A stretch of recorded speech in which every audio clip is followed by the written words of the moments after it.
Streamen, starten, wieso scheinen halt gar so kassig aus? Was ist denn da los? Ich bin eigentlich gar nicht mehr krank. Was ist da los? Was ist da los? Warum höre ich mich selber nicht? Nächste Frage. Gute Frage, nächste Frage. Wird schon alles der Richtigkeit haben. Wird schon alles der Richtigkeit haben. Da schon hier. Timmy Boy, du bist zu spät. Du bist zu spät. Timmy Boy, lasst noch. Timmy Boy, lasst noch. Habe! Evans, Birger. Freitag. Hoch die Hände, Wochenende, Kinder. So schaut's aus. So, jetzt rücken wir uns das einmal zurecht da. Wunderschön. Das ist wunderschön. Dann kriegst du mal meinen Haufen hinein. Damit nichts passiert, was selber ist. Timmy Boy, du bist sauber spät. Zeit schon nicht mehr. Ist schon gar. Kriegst du dir daheim trotzdem. Merci dir. Habe die Ehre an den Robert, den Ira, an den Boderbosch, an den Matthew, an den Nadine, an den das habe ich vorher auf dem Mikrofon gespuckt, danke dafür. An den Bazooka Joe, an den Agrartechnik, an den Forest Squad, an den Sabs, an den Justizveranstaltungsbeauftragte der Feier S, ich hab's genau gesehen. An den Boderbaschel, an den Forest Squad, einfach nochmal an den Mainmike, an den Raumstein, an den Baltram, an den Krotz, an den Raisin, jetzt mag ich nicht mehr, weil Wochenende ist. Legt sich am Arsch, lest seinen Namen gefälligst selber. Einen zauberhaften schönen Abend wünsche ich. Wochenendmodus, wunderschön. Warum läuft denn eigentlich keine Musik nicht? Kann man das irgendetwas sagen? Warum läuft da keine Musik nicht? Und wenn, dann kann ich es nicht hören. Was soll diese? Was da alles? Felix! Mir ist für 46 Monate. Kuss auf die Nuss. Geht's dir wieder gut, Zampa? Ja, wenigstens einer fragt, schau. Wenigstens einer fragt. Ich bin mir nicht ganz sicher, ob mir jemals überhaupt was gefeiert hat. Ah ja, Mittwoch, gestern einer bisschen, nein, ist wieder gut. Keine Ahnung. Heute spiele ich nichts, topfit. Zum Anteil dann durchspähen gelangt's. Zum Hersitzen und Computerspielen gelangt's überall. Merci der Nachfrage. Slasher Friday, es hagelt Tipp für die anderen. Ich hoff's. Stehen bleiben sind wir in Kapitel 8. Wir spielen heute fertig. Im Übrigen. Wichtig. Ich hoffe, dass sie das so bleibt. Dass ein Kapitel eine Stunde dauert und in der Form 1,4. Erster Namen, selbst schreiben und jetzt selbst lesen? Was? Grantlur! Mir ist für einen Monat, kurz auf die Nuss. Einfach einen Stream, das hoffe ich doch auf. Lehnen Sie sich zurück, holt euch eine kalte Halbe oder ein paar kleine Späße oder was weiß ich, was soll's und gut ist. Morgen ist er dann kaputt. Was ist morgen kaputt? Ich? Nein. Nadine schreibt, heute auf Nacht Bierstream, morgen Fahrzeugpräsentation beim Autohaus und danach Pizza. Kann ich bis ins Wochenende stehen. Da ist was dran. Allerdings, hört sie Fahrzeugpräsentation beim Autohaus, hört sie nach Arbeit da oder kriegst du ein neues Auto? Ich schätze mal, du kriegst ein neues Auto, weil sonst weiß kein Wochenende. Hey, was ist da los? Ich bin heute einer mit der Jüngste. Ich meine, du bist 24. Hab ich nicht gewusst bis jetzt schon, ja? Alt, fett und langsam, nein, Meister, da fehlt noch eine Dekade, dann darfst du das sagen. Herr Matthew, habt ihr Birger, sitzt gerade mit ein paar Spätzeln zusammen in der Kneipe und trinken jetzt mal einen kurzen, wenn du am Flur bist. Kann ja nur gut werden. Ja, bei Anteil dann wird's da nicht recht viel Rausch zusammenkriegen, fürchte ich. Da darf ich eher saufen anfangen wie ein Loch.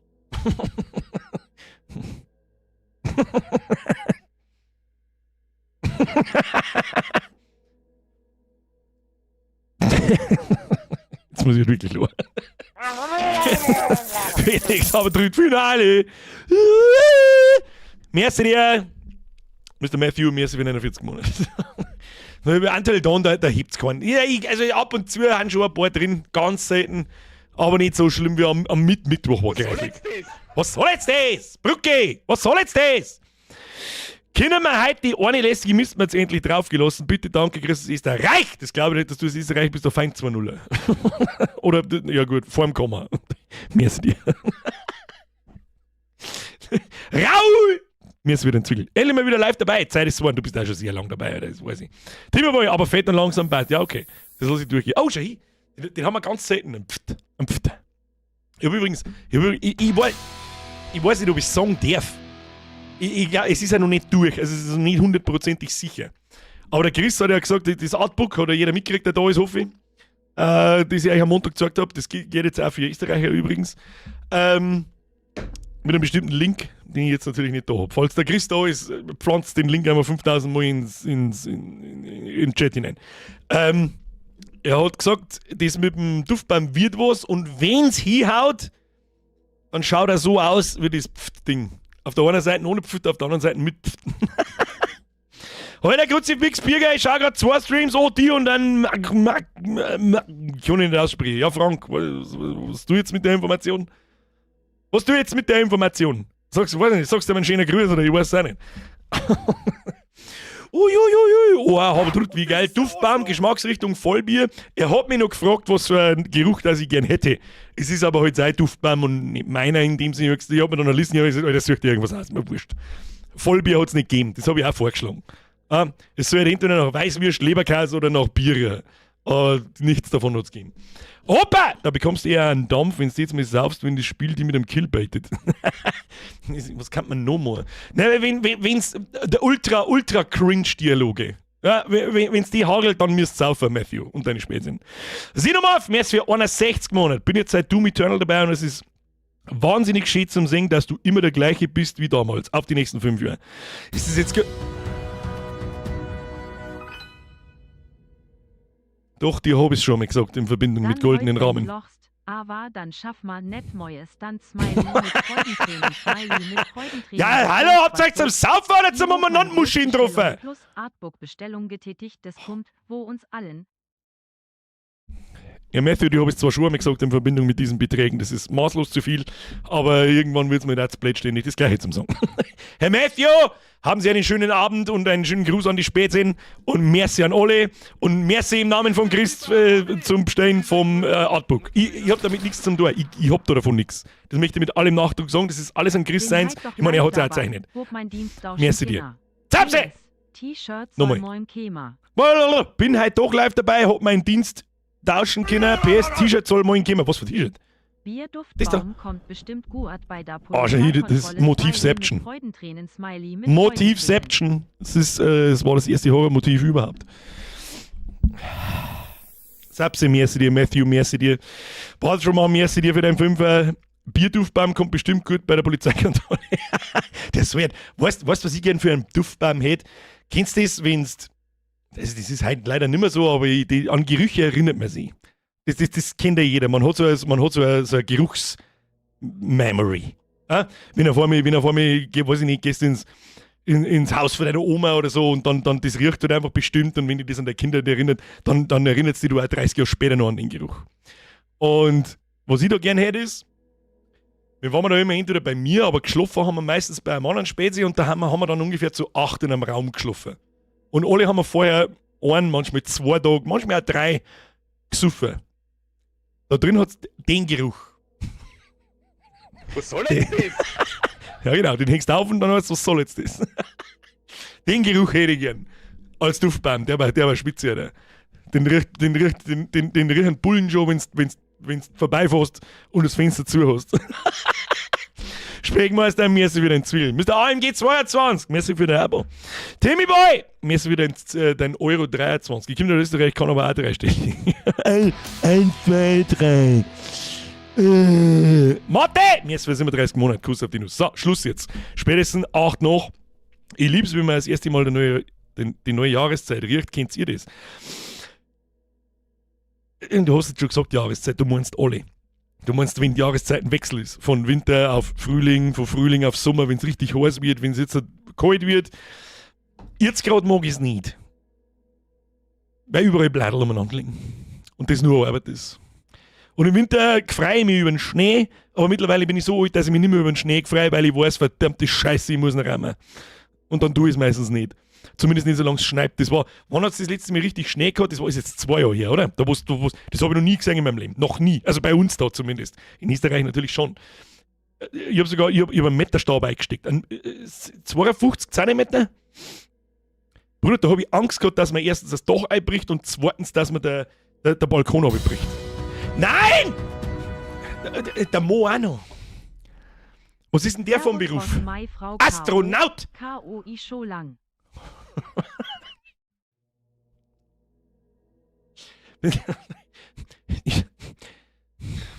Dann musst du zugehört haben, was ich deiner Alten verzeiht hab, wenn's mit 50 einen 100er umeinander schmeißt. Das gilt auch für jeden Mann. Aber jetzt musst natürlich auch du in deinen Namen reinschreiben, was deine Berufstätigkeit ist, damit ich kein schlechtes Gewissen nicht haben muss, wenn's da hier wieder 50er und 100er umeinander hagelt. Der Mofo der Justizveranstaltungsbeauftragten übrigens, bitte. Das ist ganz wichtig, ganz wichtig. Merci dir, Schluss jetzt, Kruzifix! Von mir, Aloy. Danke Matthew! für alles, deine ganzen Videos und Streams, das Lachen, Erschrecken und die gute Zeit. Bist echt in der ganzen Zeit immer dabei gewesen, egal ob gute oder schlechte. Das wollte ich vorher schon ansprechen in deiner ersten Donation. Es tut so gut, wenn sowas jemand schreibt. Ich weiß nicht, wie ich es anders sagen soll. Muss die aber kein 20er kosten und euch alle miteinander auch kein 50er. Und einzelne Personen sowieso nicht. Dankeschön. Kuss auf die Nuss. Nein. Ich mache jetzt das Speer auf. Mein Mo macht dasselbe wie er sich vor Lachen auf dem Boden wälzen. Okay, das kennst du noch ein paar Mal machen. Weißt du was?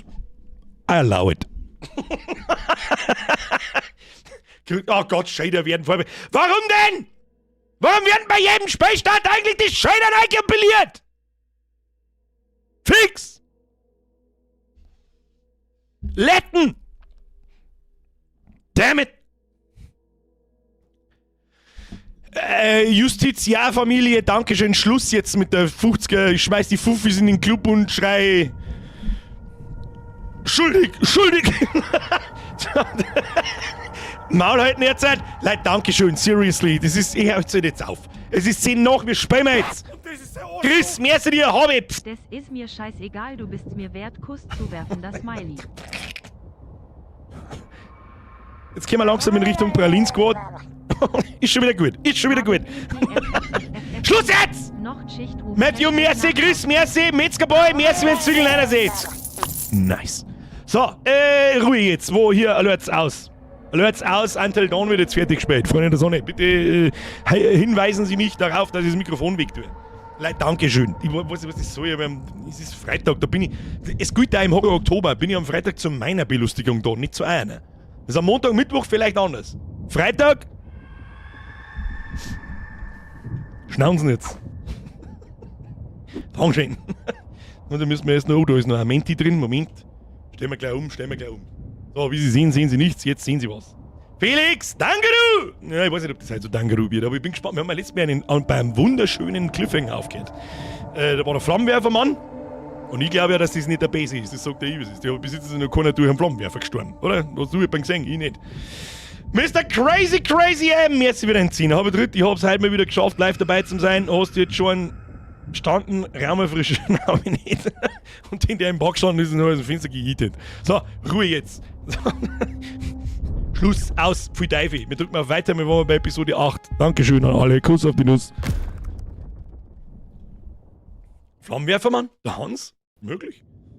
So, here we are, Kapitel 8. Enthüllung. Was heißt denn Enthüllung auf Englisch?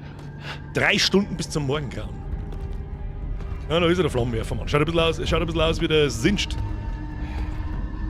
Oh, aber kein Flammenwerfer, du Idiot. Scheiße. Nein, bleib weg! Oh! So ein Fickwand ist. Und verschwinde schnell von hier! Okay, das war aber eine sehr schnelle Enthüllung. Habe ich das gerade richtig gesehen? Da ist wirklich der Gollum. War das der Gollum? Revelation? Revelation heißt Enthüllung. Oh Mann. Ist ja, Revelation ist so ein Wort, das habe ich oft in Eve gesehen. Es gibt ein Schiff, das heißt Revelation. Ich glaube sogar Carrier oder so. Und ich habe oft Revelation gelesen und gehört und so und habe immer so den Eindruck gehabt, ich weiß, was das heißt, aber ich habe nicht gewusst, was das Enthüllung heißt. Ich weiß aber auch nicht, was ich mir gedacht habe, was das heißt. War da Offenbarung? Naja, Enthüllung, Offenbarung ist so, ja. Das kommt von Reveal, natürlich. Okay. Schau her, ich hab 39,5 fast. 39,5 werden müssen, dass mir auffällt, dass Reveal, wo ich natürlich weiß, was das heißt, ich kann es aber nicht auf Deutsch übersetzen, das ist auch wieder so komisch, dass das zu Revelation wird. Habe ich 39,5 werden müssen, dass man das ist. Okay. Und ist okay. Ach, okay, ich dachte mal. Oh mein Gott. Okay, los geht's. So, los geht's. Schnauze jetzt. Oh, Mikrofon weiter weg. Entschuldigung, ihr kennt's. Sound hell. Kinder, Sound hell. So, wir haben in einem finsteren Loch warm ansonsten. So, wir immer mit dem Mistviech umeinander, ich hätte gern, das stirbt. Da war der Gollum, das will ja mir sauber einen Cover preisen. Das war einmal eine Sache. So, möchtest du wissen, dass der Gollum da oben rutscht, so. Haben wir auch schon lange nicht mehr gehört. So. Ich hätte gerne ein schnurlos Stereo-Headset. Das war einmal eine Sache. So, da gehen wir doch mal gleich in das finstere Loch rein. Was darf man sonst machen, ne? So, her mit dem Schund. Calgary, greetings! Auf der Rückseite, Billy Bates, Sprengtruppe, Northwest Minen, Alberta. Hey Billy, ich hatte viel Spaß, komm vorbei, wenn du mal in Calgary bist. Loretta, XXX. Brother. Warum liegt hier eigentlich so viel Kohle im Berg? Woo!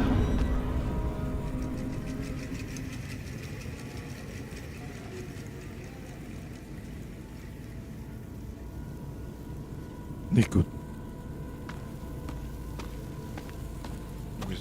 Mag ich es wissen? Sprengi. Ja. Ich glaube, da ist was gelaufen.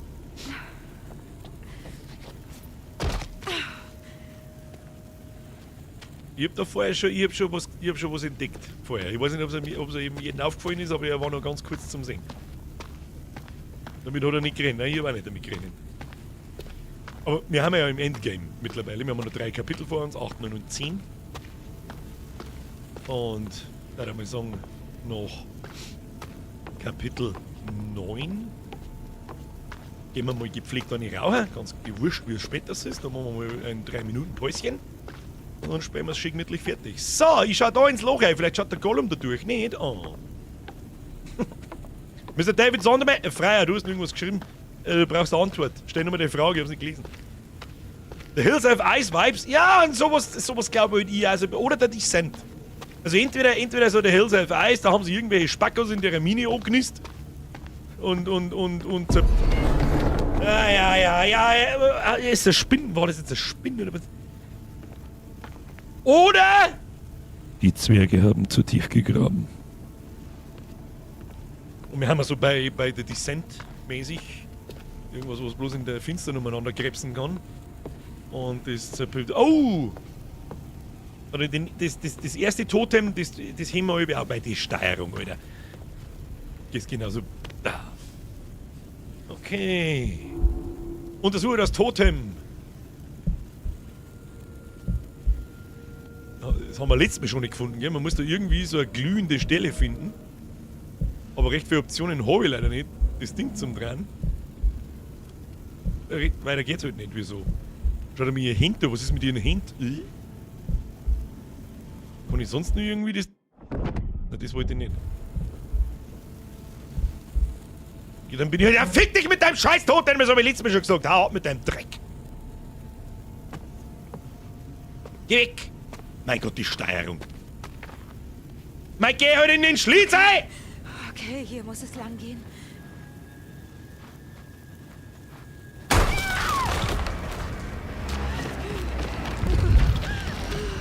Ups.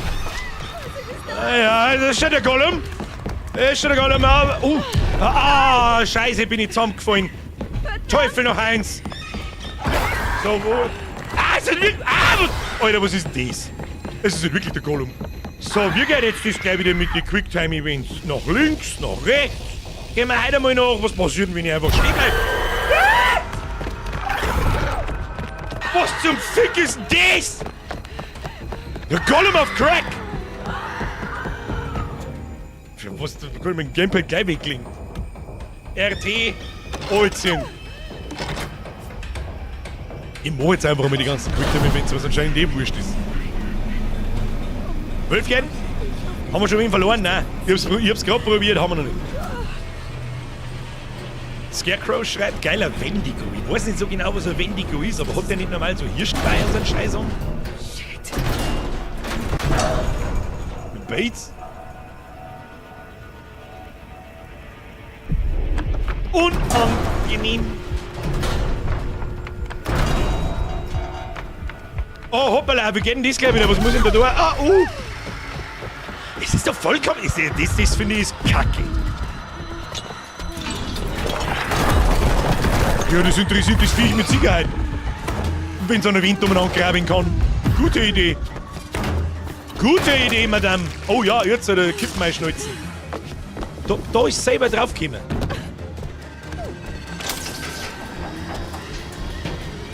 Ja, fahren wir ich darf stehen bleiben.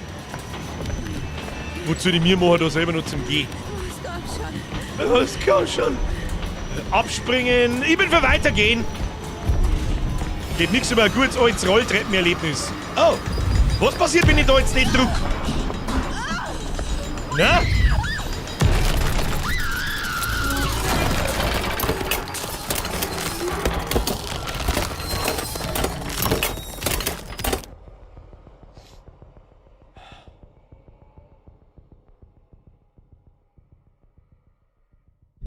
It's done.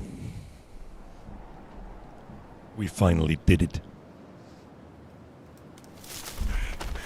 Endlich ist sie. Oh, klasse. Hat sie Emily geheißen? War diese letzte geschrien? Also wenn du in der Walz reinkommst, dann glaube ich, schreist du anders. So, Schloss mir Was ist denn da jetzt? Alles okay? Hoppala, ein Fleischwolf eingefangen. Wer kann das denn sein? Josh. Jess? Nicht Jess. Der Flammenwerfermann. Sorry, Mann, aber wer ist es dann? So. Was weiß denn ich? Oh, Wir die sollten weniger. nachsehen. Alle bringen wir's um. Ich bin dabei. Gut. Schön, der Flammenwerfermann.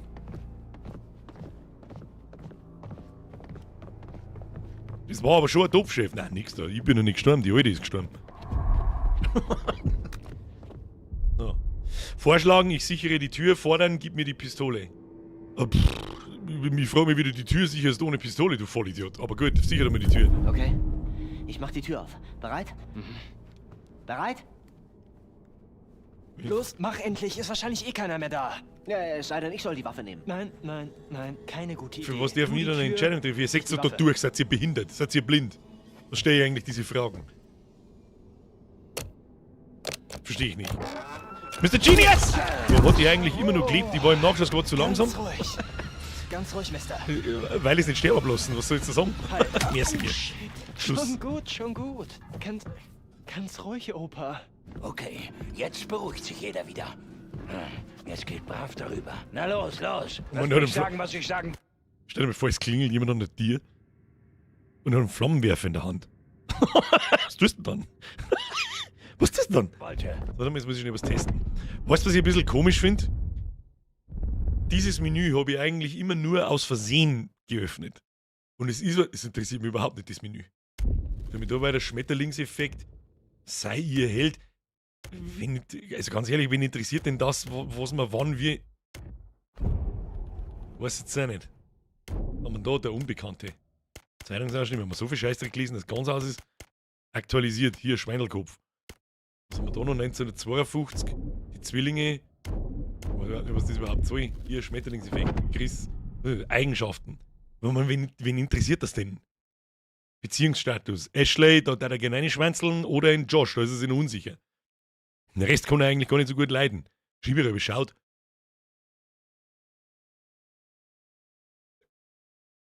Weiß nicht, du hast Teile gefressen, aber warum. Alle kauen, keiner isst, oder was? Ich will euch sagen, womit ihr es hier auf dem Berg zu tun habt. Ihr hättet Geht schon wieder nicht weiter. zurückkommen sollen. Keine Ahnung, wieso ihr wieder hier seid nach dem letzten Jahr. Meint Sie wegen Hannah und Beth? Ja, vielleicht waren sie drin verwickelt. Oder verantwortlich? Jetzt mal ganz langsam. Ich mag es gar nicht, dass ihr Kids immer hier rauf auf meinen Berg kommt. Ihr Berg. Oh. Ich glaube, die Washingtons wären überrascht, das zu hören. Nein, Herr Baumdrossel made my evening, danke schön. Den habe ich noch nicht kennt. Den habe ich noch nicht kennt. Alle kauen, keiner isst, alle schmeißen, keiner fängt. Sehr gut.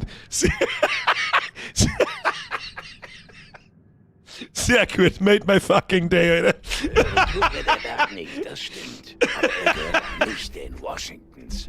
Dieser Berg gehört nur dem Wendigo. Da muss ich mir hier reinbrennen, der ist wirklich stark. Was ist denn ein Wendigo? Hören wir ihn an. Haben wir denn eine Wahl? Der Matthew und seine Spezie Ich sag euch das nur liegen das schwerstens eine jetzt am Boden und speiben sie Mir ist es gegenseitig egal, um. ob ihr mir glaubt oder nicht. Ah, Ich Entschuldigung. habe meine Gründe, es endlich loszuwerden. Ne? Sag ich doch. Schuldgefühle. Sehr schön. Er hat was verbrochen. Klappe, Mike. Es gibt einen Fluch. Er liegt auf diesen Bergen. Verfällt ein Mann Geht schon oder wieder. eine Frau dem Kannibalismus in diesen Wäldern, wird der Geist des Wendigos entfesselt werden. Ist tatsächlich ein Wendigo schon hin. Oh, Scheiße.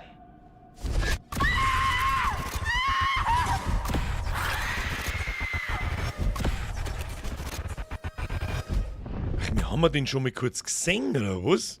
Ihr müsst euch einen sicheren Ort suchen. Was ist denn der Probieren sichere wir Ort? den Keller. Halbblinder Mann. Okay. Im Keller, Runter, echt? Jetzt, ihr alle. Und Das ist also der Vorschlag der So, Blonden ist und im lange? Keller. Okay. Leute, ich habe Josh allein gelassen, als er ihm geschrien hat. wo hast du ihn gelassen? Im Schuppen? Euer Freund ist garantiert schon tot. Nein. Stimmt, der Honda ist ja noch Nein, gefesselt in die unmöglich. Dings. Wir waren erst bei ihm. Auf diesem Berg kann schnell Wendy etwas go, Wendy passieren. stopp, man kann springen. Nein.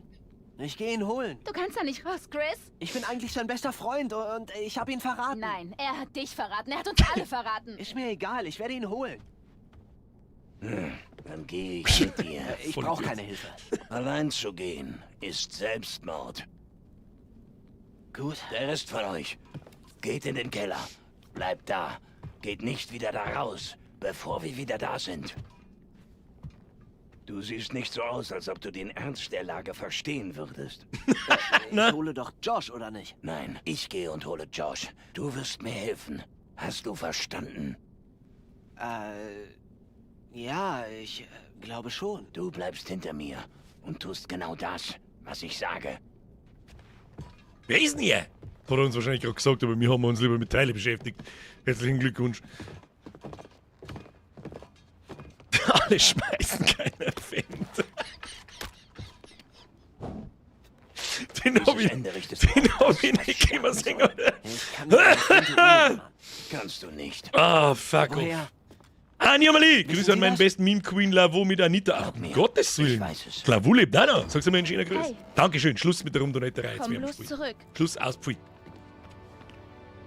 Wir müssen uns beeilen. Jesse schreibt ein, ich finde den mega trustworthy auf jeden Fall. Ja, ja, ja. Wir sehen uns. Aber der Mann hat einen Flammenwerfer, der hat auch so ein bisschen einen Meinungsverstärker dabei. Einen Horsten. Also, Sie sind der Experte für die Dinger. Was muss man da wissen? Sei einfach vorsichtig und tue, was ich tue. Du hast einen Flammenwerfer, du Trottel. Wie soll ich machen, was du magst? Zuerst beim Schwanz fireballen. Wie oft muss ich mit dem Gewehr draufschießen, bis es tot ist? Hab ich erst 8 Mal so geschneit. recht leicht Geht erst ab 12, da fängt's Was? bringen. Ich kann es damit gar nicht töten?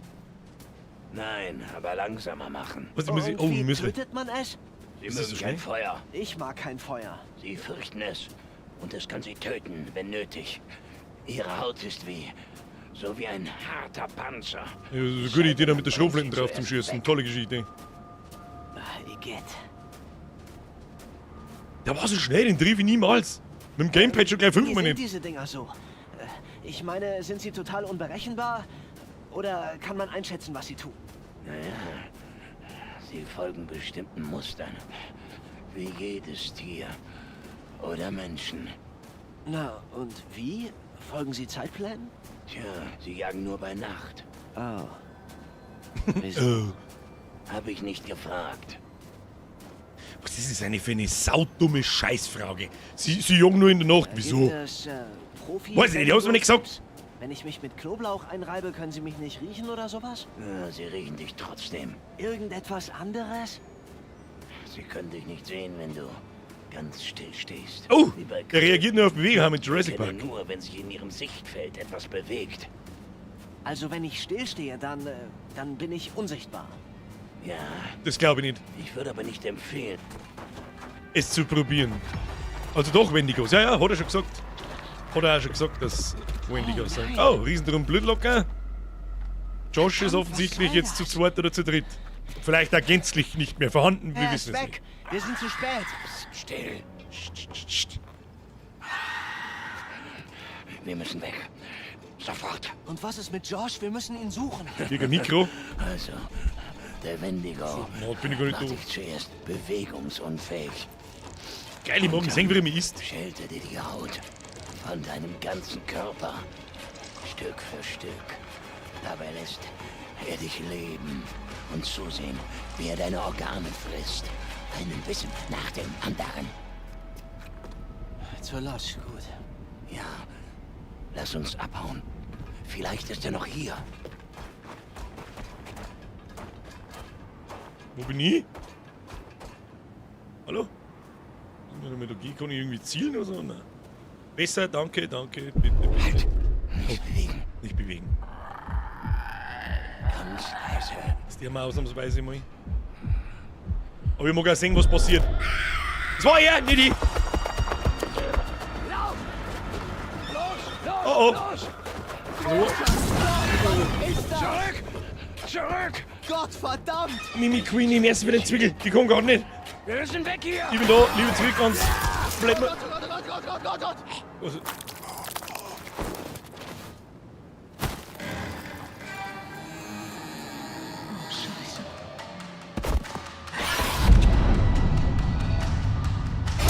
Oh, lecker, mit dem Gamepad bin ich der letzte Vollspaten, der aber was bist du?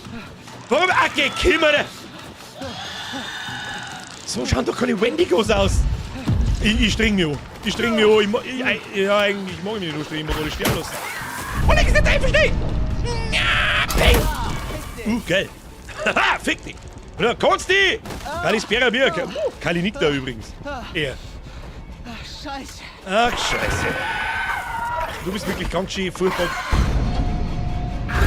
Kreislig.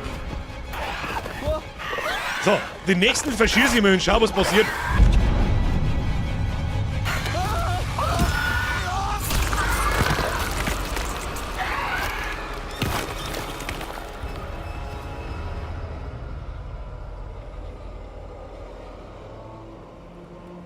Okay, das eskaliert ziemlich schnell.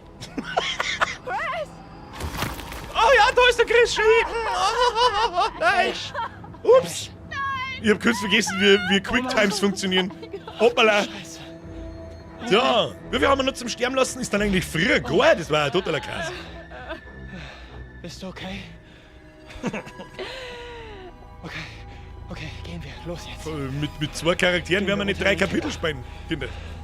Hey, bleib bei mir. Und ich glaube, der Josh lebt Bleib auch bei noch. mir, Ash. Der hat schon irgendwie, ich weiß nicht, der ist schon irgendwie rausgekommen. Du bist wirklich nicht so... Du bist einfach nicht so schön, gell? Was ist denn jetzt? Disgusting. Ash, was ist los? Sieht Zu 14. schlecht aus. Wenn der Josh lebt. Sie ist vor Mike, voll wo blöd. ist Chris? Chris ist jetzt zu zweit. Oh Gott, Ash. Er war draußen und Es tut mir so leid, Ashley. Was ist mit dem Alten? keine Spur von ihm und ich glaube, den hat's auch erwischt. Suchen wir seinen Flammenwerfer, los.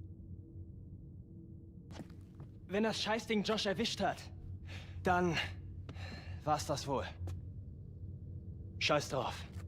Ich hol mir den Schlüssel direkt aus der Höhle dieser Bestie und dann schaff ich uns alle hier wieder raus. Du bist Was ja ist ein das krasser alles? Motherfucker. Ist das eine Karte? Der Typ war für alles gewappnet. Nicht ganz. Welcher Typ? Oh mein Gott. Warte, was ist es? Ich war da unten. Es war furchtbar. Warum?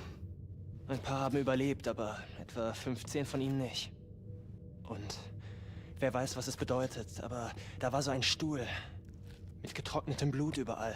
Als hätte man jemanden gefoltert. Ich sag ja nur, es ist schräg, was hier oben so alles passiert ist. Schräg. So bin ich hergekommen.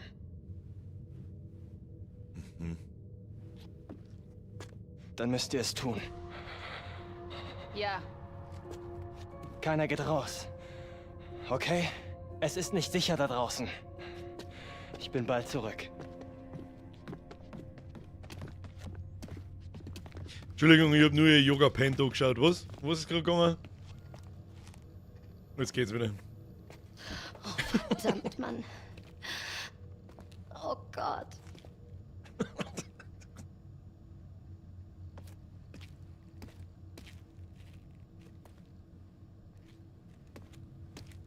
Tja, Birgit, du kennst die Hintergrundgeschichte nicht. Doch, kenne ich schon. Da haben Leute in der Mine verschüttet worden. Aber wahrscheinlich sind die gar nicht verschüttet worden, sondern da in irgendeinem Versuchslabor mit irgendwelchen komischen Krankenhäusern irgendein Scheiß passiert. Lest mir heute mal zur Abwechslung. Nur wenige Menschen haben es gewagt, Wendigos zu jagen. Ich bin der Einzige... Der Kerl ist ja richtig besessen. Danke. Danke, Spey, dass du es einfach mittendrin abbrichst. Jetzt. Nur wenige Menschen haben es gewagt, Wendigos zu jagen. Ich bin der Einzige, dem es je gelungen ist, sie in Zaum zu halten. Halte dich an diese Worte oder du wirst mit dem Tod bestraft. Und es wird nicht der letzte Tod sein. Der Wendigo muss unter Kontrolle gebracht werden. Der Wendigo entsteht durch Kannibalismus. Wenn ein Mensch verzweifelt Nahrung braucht... Oh, jetzt weiß ich, was passiert ist. Gefangen auf dem Berg in heftigen Winterschnitt, die haben da verschüttet und haben sie gegenseitig gefressen. Ist das passiert? Bin ich da ungefähr grob richtig? Und nein, ich kenne die Geschichte nicht, das ist mir ehrlich gesagt auch scheißegal. Ich sag's, es ist mir scheißegal.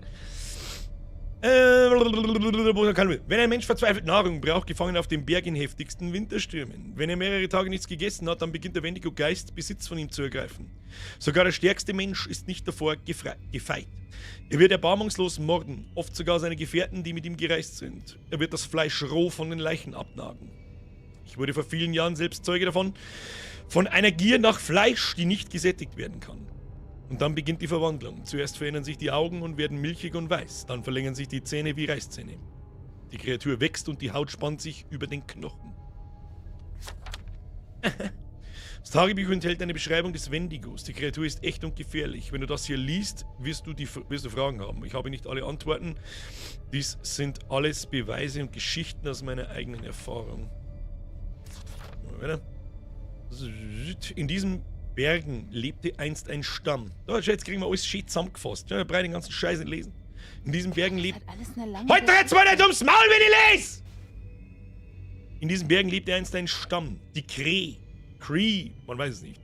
Ihre Schamanen erzählten Geschichten von einer großen Kreatur, geboren im Eis. Der Stamm respektierte den Berg und alle darauf lebenden Tiere. Der Berg wurde den Cree heilig, damit wurde auch jedes Tier heilig. Die Cree glaubten, es würde Unglück bringen, einem Tier auf dem Berg etwas zu tun und suchten sich ihre Jagdgründe woanders. 1893 kamen die Bergleute. Sie fanden Zinn und später auch Spuren von Radium. Sie gruben tief in den heiligen Berg. Die Cree sagen, dass der Berg aufschrie und der Geist so freigesetzt wurde. Hoppla, falsche Richtung. Die Augen des Wendigos verändern sich. Sie werden sowohl schärfer als auch dunkler. Der Wendigo sieht Bewegung. Er ist ein Jäger wie ein Falke. Hier steht, die Wendigos sind mutiert aus Menschen. Bei der Jagd auf uns können sie ihre Beute perfekt nachahmen. Schön, der wird's weiterlesen? Danke. Der Wendigo sieht Bewegung. Er ist ein Jäger wie ein Falke. Doch etwas Bewegungsloses kann er nicht sehen. Das ist heute viel Gerücht. Wir haben doch sein Vision so gesehen, wo andere Menschen einfach so ein weiß Bunkerl sind. Er muss offensichtlich dumm wie Brot sein. Wenn man vollkommen starr verharrt, kann der Wendigo einen nicht erkennen. Haut und Fleisch des Wendigos sind hart wie ein Panzer. Er scheint keinen Schmerz zu spüren. Schnitte oder Stiche sind wirkungslos. Kugeln können seine Haut nicht durchbohren, aber ein Gewehr kann ihn auf Abstand halten. Da der Wendigo eine Mutation des Menschen ist, weiß er, wie er uns jagen kann. Er kann seine Beute perfekt nachahmen. Bleib immer auf der Hut und diszipliniert. Ich habe 6 Wendigos erledigt. Messer oder Kugeln können ihm nichts anhaben. Nimm einen Flammenwerfer, das ist die beste Waffe. Feuer umhüllt ihn, verbrennt die Haut und macht ihn schwach. Aber versuche nicht, ihn zu töten. Einen Wendigo umzubringen sollte der letzte Ausweg sein. Durch den Tod entweicht der Wendigo-Geist in die Luft. Ich habe sie eingesperrt. Ich habe sie mit Fallen gefangen und mit Feuer in Käfige getrieben.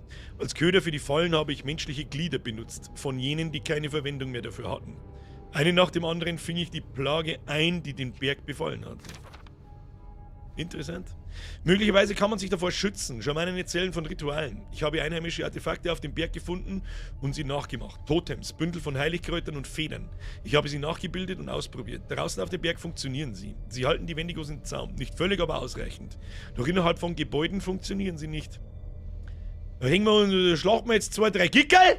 Da hängen wir uns ein wenig Federn um und dann laufen wir einfach am Berg oben. Bauen wir uns einen Schlitten. Laut den Legenden der Cree entstehen Wendigos durch den Biss eines anderen Wendigos. Doch der Biss ist harmlos. Ich wurde gebissen, aber ich habe mich nicht verwandelt. Sie entstehen nur, wenn Menschen das Fleisch eines anderen essen. Nur so. Das war's. Oh. Oh, nein. Was ist denn? Was steht da? Nur unangenehme Sachen. Lass mich das sehen. Lass mich das sehen. Scheiße. Oh, Scheiße. Shit. Wir müssen zu Mike. Sofort.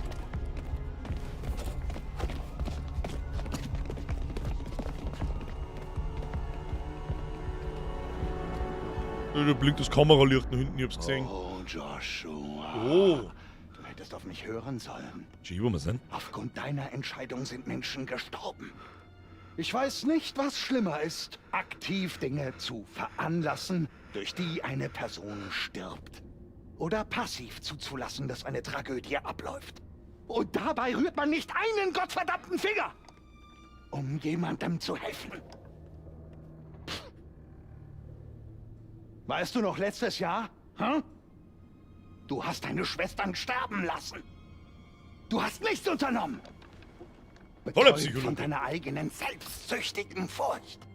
Während die echte Gefahr immer näher kam. Es geht nur um dich, Josh. Immer geht alles um dich.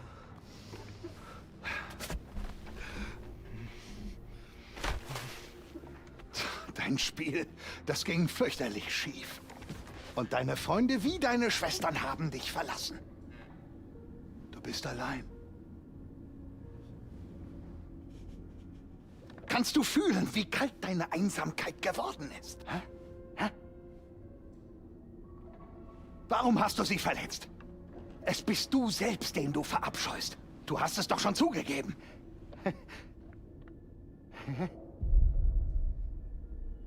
Sie haben mich verletzt, ich habe keinen verletzt.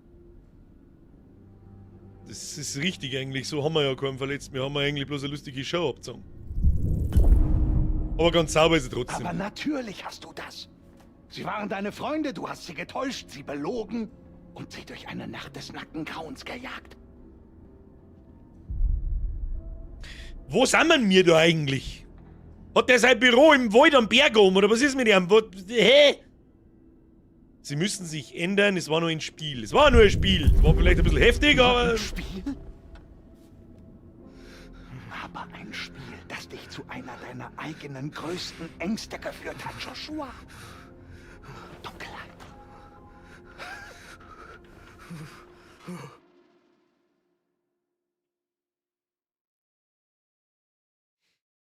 Der Psychiater hat auch nicht gefangen, glaube ich. Danke, was jetzt haben wir schon im 9. Kapitel. Wir dürfen nicht so viel Leute sterben lassen. Das ist der Stream um 9:30 Uhr. Haben wir noch 2 Stunden bis zum Morgengrauen, Kinder. 2 Stunden haben wir noch. Schauen wir mal. Er ist mir eigentlich gar nicht mal so unsympathisch da. Ich weiß nicht, ob ich den Mike... Lass mal den Mike sterben oder nicht? Weißt du, was wir da schon lange nicht mehr da haben? Kann ich das da jetzt... Warte mal. Wieso geht denn das eigentlich auch nicht mehr? Das kann ich jetzt da keine Umfrage mehr starten. Ist das der Ernst? So, noch ein Feedback senden, Teilnehmer. Kruzifix. Das machen wir ganz klassisch. Ich kann keine Umfrage nicht starten mehr. Aus dem OBS aus, das ist so behindert. Und dann hier machen wir mal Live-Chat. Streamlabs-Chat, kann man da was machen? Auch nicht wirklich. Kruzifix. Ja, du hörst eh nicht auf uns. Du ist, abgesehen davon, du ist eh nicht, aber muss ja jeder selber wissen. Wenn wir den jetzt umbringen, ist das Kapitel wahrscheinlich auch noch 20 Minuten gehen. Wir machen ganz klassisch 0 und Ja und Nein. Soll man umbringen? Ja oder Nein? Ab in den Chat.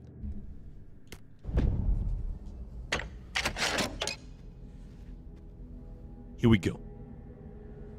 Nein. So viel Leute. Das ist definitiv mehr Nein als Ja. Nein. Ja, nein. Alter. Chill mal. Alter. Jetzt schwappt es wieder in den Chat rein. Was ist denn jetzt kaputt? Es sind definitiv Welten mehr Neins als Ja's. Es sind schon einige Ja's dabei, aber es sind Welten mehr Neins. Na, sieh schon. Ja, ich möchte es einmal gerne mit dem Mike schmusen. Ich hab's schon gesehen. Aber der Mike wird zum Hero. 2025. Hier. White Man wird zum Helden. Glaube ich nicht. Ich bin mir noch nicht sicher, ob man Mike überhaupt retten kann. Wobei das Spiel ist von 2014. Kann sein. So, schauen wir mal. Was ist jetzt eigentlich da genau unsere Aufgabe? Wo gehen wir jetzt da hin? Was tun wir da? Wir holen jetzt irgendeinen Schlüssel oder so, jetzt kosten, oder nicht? Bürger macht was er will, nein. Jetzt nicht. Jetzt haben sich so viele Leute Mühe gegeben. Keiner hat Ja und Nein falsch geschrieben. Was mich mal am meisten wundert. Also probieren wir, dass wir Mike durchkriegen. Wir haben 2 Scheißhaushuren. Mich dann interessieren, wie die Yoga-Pant ohne Oberkörper ausschaut.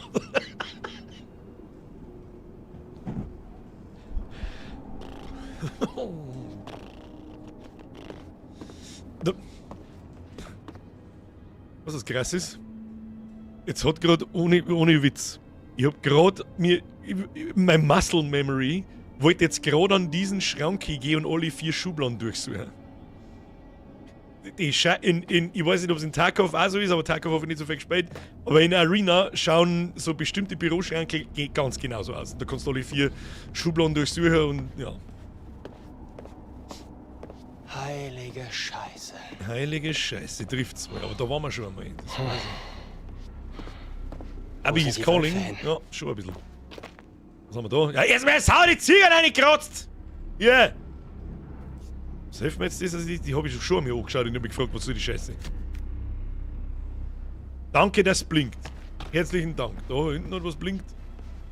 Sechs schon, der hat sich nicht aber das haben wir glaube ich aber auch schon mal gesehen. Schauen wir mal. Schauen wir mal. Was haben wir hier?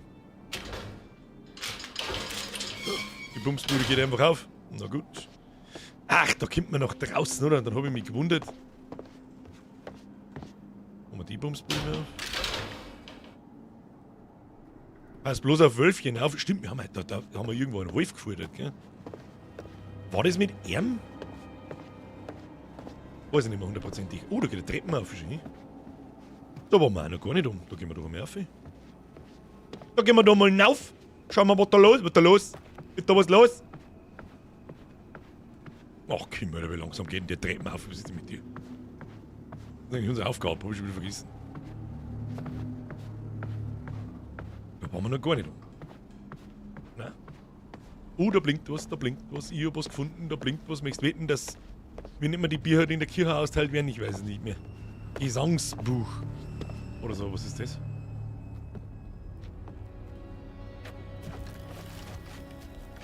Und wenn wir jetzt wieder mit mehr Dusel als verstanden, irgendeinen Gang gefunden, den ich sonst 3/4 Stunden lang gesucht hätte. Oder war da links einfach ein Tier, wo ich durchgehen hätte können? Das wissen wir nicht. Was haben wir da? Oh! Fehlen nur noch Mistgabel und Pöbel. Eine Fackel? Da liegt doch ein Schrotflinten, du blinder Vollidiot. Nimm doch die! Schei. Hansi Kamasutra. Das war eigentlich lustig, in einer Nacht- und Nebelaktion in die Kirche gehen und alle Bücher austauschen durch dickes Fetz Kamasutra. Kriegt man das Straf? Steht das Straf? Muss reichen. Wo soll das? Abgesage die Sicherheitsschrotflinten. Und eine Munitionsbox, die so groß ist wie dein Schädel. Halt, hallo? Die darf ich halt auch mitnehmen, du Depp, du Trauriger.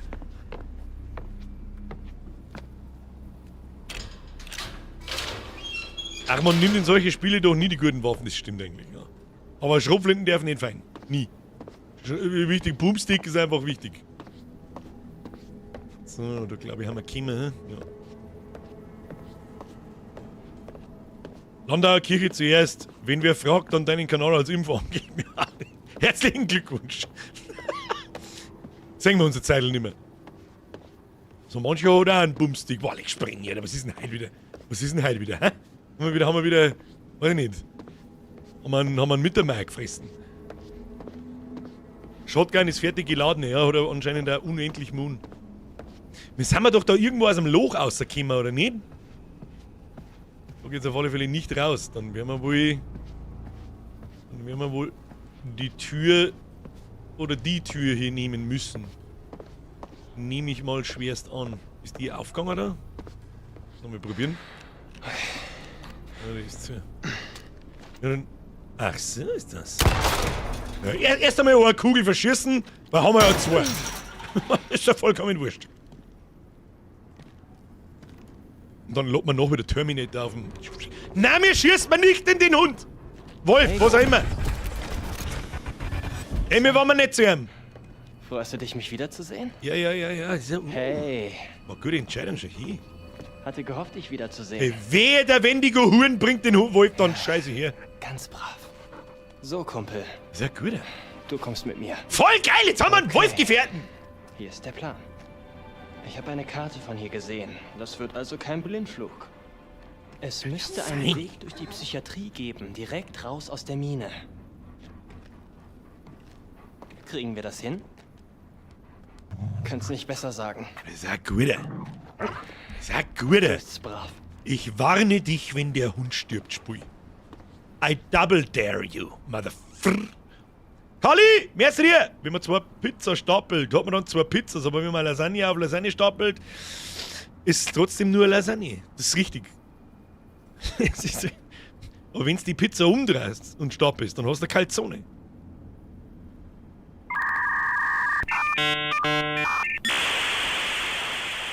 Herzlichen Dank auch.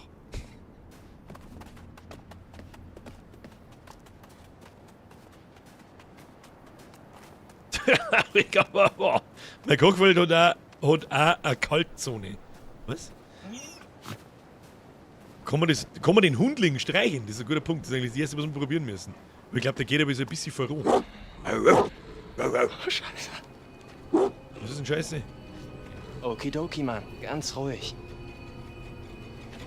Also wir haben eine Fackel, die mag der Wendigo-Sepp nicht und die Schrotflinten, die mag er mit Sicherheit auch nicht so gern. Oh, Mr. Wolfi. Oh ja, kein Scheiß nicht. Wär ich bloß so gelenkig wie du.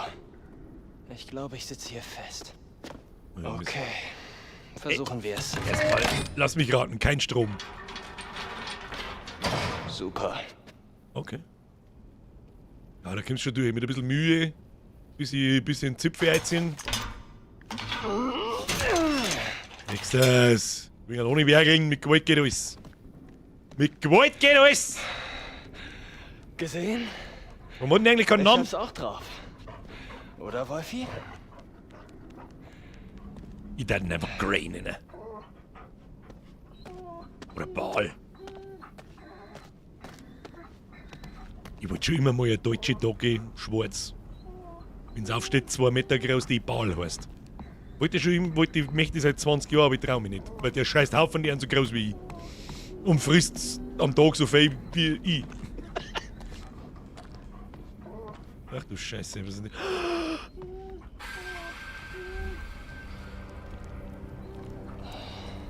Oh. So eine Scheiße. Oh, mir ist traurig. Mr. Grey. Hoffentlich. Ist mir eigentlich höchst wurscht. Das kann ja jeder verrecken, bloß der Hund nicht. Reingeraten.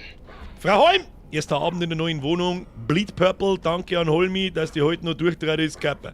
Ich weiß nicht, von was du redest, aber Frau Holm, Kuss auf die Nuss, Dankeschön. Danke an Holmi, ist das der Mo dann wahrscheinlich. Mann, wieso das... Fuck, Mann. Fuck, Mann, ja, Das das... ist wirklich ekelhaft. Das ist, er hat nicht fake gespielt.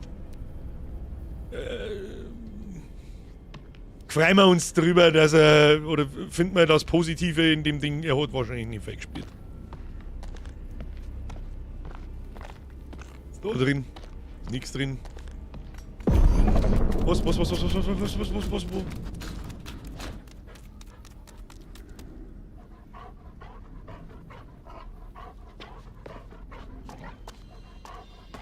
Mr. Grazer, du tust mich vorwarnen.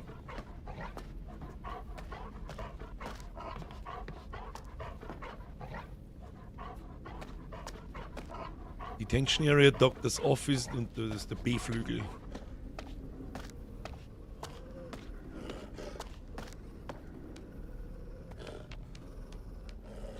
Das mag ich ganz gerne, auch wenn unsere Hund vor ein Larry-Tier starren, was draußen finster ist und einfach da stehen und schauen. Großer Spaß.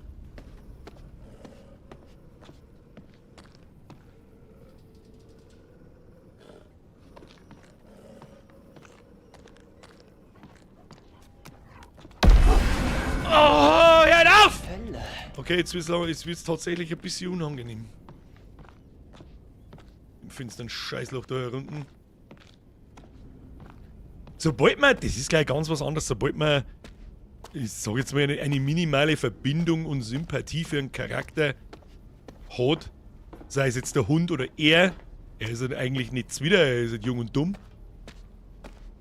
Und nervt nicht so hart wie die anderen.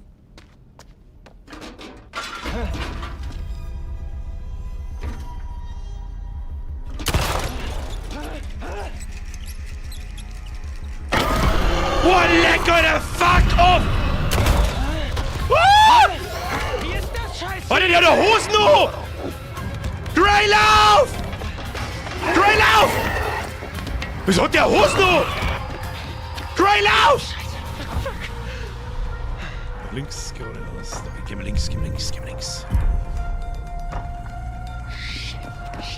Das heißt, es gibt mehrere Wendige aus dem Nebel. Was mit dem Gray? Du kannst den Gray nicht aussperren, du Huren! Scheiße, fuck. Gott verdammt! Nein, nicht! Was mit dem Gray? Ja, es war klar, dass es passiert. Finger abgeschnitten. Fuß raus! Schneid den Finger da! Was, wir haben, ich hab doch jetzt auf B gedruckt, hallo? Was mit dem Hundi? Ja! Bester Mann am Platz!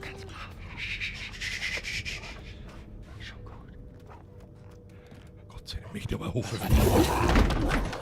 Ganz steil halten, ganz steil halten. Oh, das, wie sagst du denn, ist am Mund? Ja, cool ausschaut, das schon das Viech. Es macht auf alle Fälle, es ist unangenehm. Es weiß er das, dass man sich nicht bewegen soll, nicht, gell? Das weiß er. Nein, ihm lässt man nicht sterben. Nix.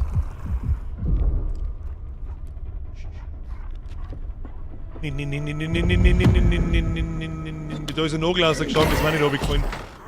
Schmeiß die Flaschen woanders hin, Kim. Schmeiß die Flaschen woanders hin. Dass der Hund so ruhig bleibt, ist krass.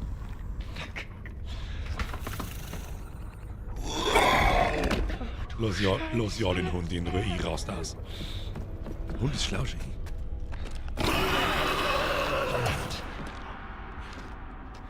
Okay. Mr. Gray. Komm schon, du Arschgesicht. Hat er wieder Sympathiepunkte gesammelt, der Arschgesicht ist so ein richtig schönes 90er, 80er Schimpfwort, du Arschgesicht. Du Pimmelgesicht. Hä? Was zum... Was?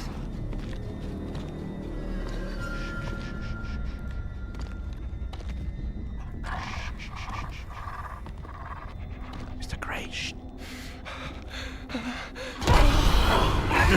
Du Fotze. Schieße mit Eier! Wann hört diese Scheiße auf? Wann hört diese Scheiße auf? Nie, weil der Kuh sich in die Haut. Fullwesten, oder? Nein, Meister, nein, fick dich, oder wie viel sind denn das? Ach du Einer Scheiße. nach dem anderen. An mir ist genug für alle dran. Oh, in die Fresse rein. Oh nein, Pimmelberger, lass ich mich nicht zusammenzipfen. Wo ist der Hund? Mr. Gray! Mr. Gray.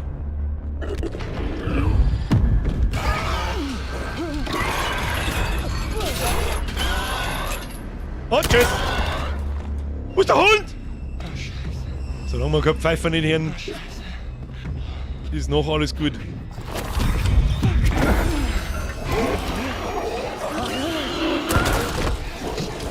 Erstmal die ganze Munition verballern für... Ja! Mr. Gray! Oh, jetzt müssen wir ihn safen, glaube ich. Okay, laufen. Unangenehm. Nein! Mach ja keinen Scheiß!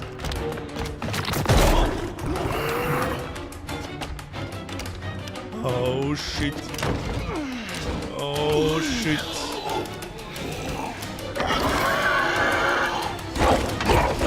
Ja, wie schnell bist du? Verpiss dich! Ja, das Feuerfass ist eine gute Idee. Los. Und dann aufmachen. Hier, oh, shit. Oh, fuck! Oh, shit, ich hab's... Nein!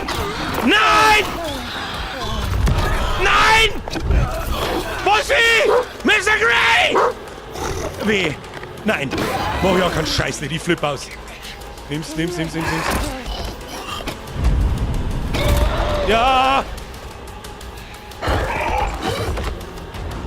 Jetzt kickt das Fassel! Das wird so direkt spannend, hä? Fix mich, Alter! Das wird so direkt spannend, hä? So kann man es natürlich auch machen. Okay, da ist der Teufel aus drin. Das war jetzt wirklich knapp. Puh. Gut, es ist wirklich, Sprengen ist richtig, das wollte ich auch gerade anmerken, es ist wirklich auch gut, dass wir mir ungefähr 18 Schuss in der Schrotflinten haben. Das nächste, was gut ist, dass wir jetzt eine Dreiviertelstunde die Treppen aufgehen können, weil schneller können wir nicht laufen. Oh, die Mimi Queenie, gut, die Zeitungen sind durch. Ich habe jetzt eher so, ja, ein paar Jumpies sind schon drin. Aber definitiv ist jetzt, letztes Mal war das Spiel schon ziemlich was außergerissen. Und dann Fahrt aufgenommen, also es ist alle...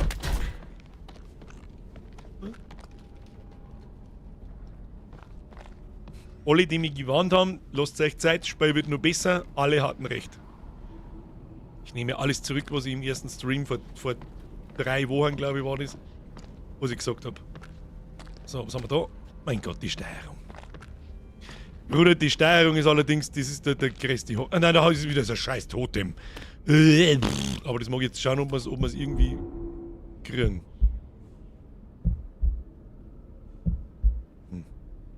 Das habe ich ja immer noch nicht so ganz verstanden, wie man diese Steine findet. Also. Ah.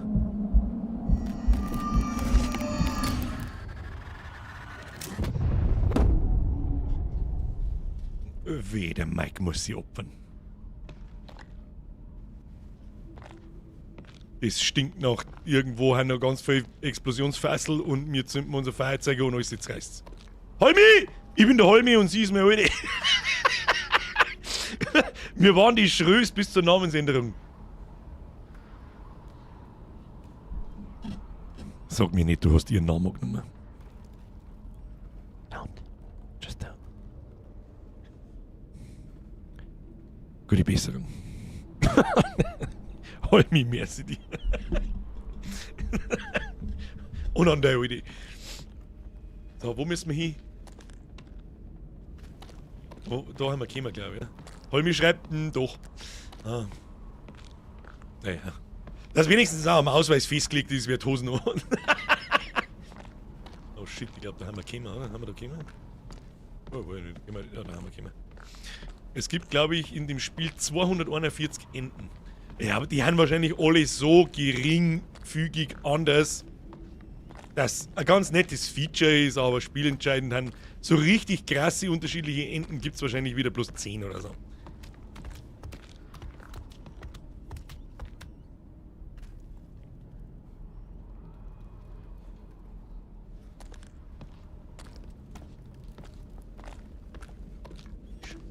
Wo ist der Grey? Wo ist der Grey? Der Grey. Hallo?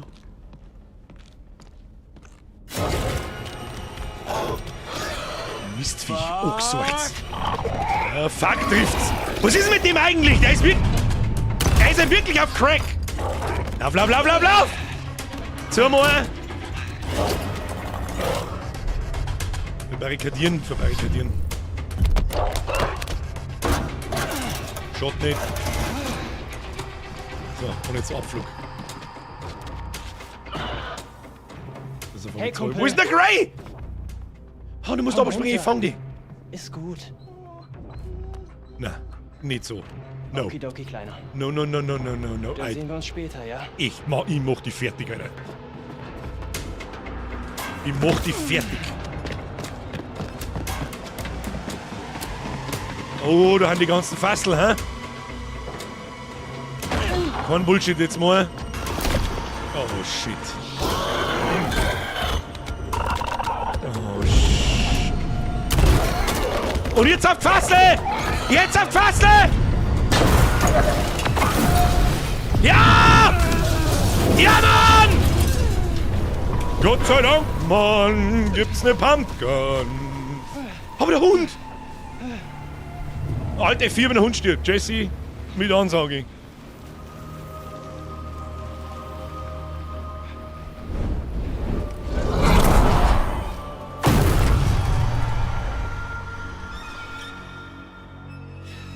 I don't believe you.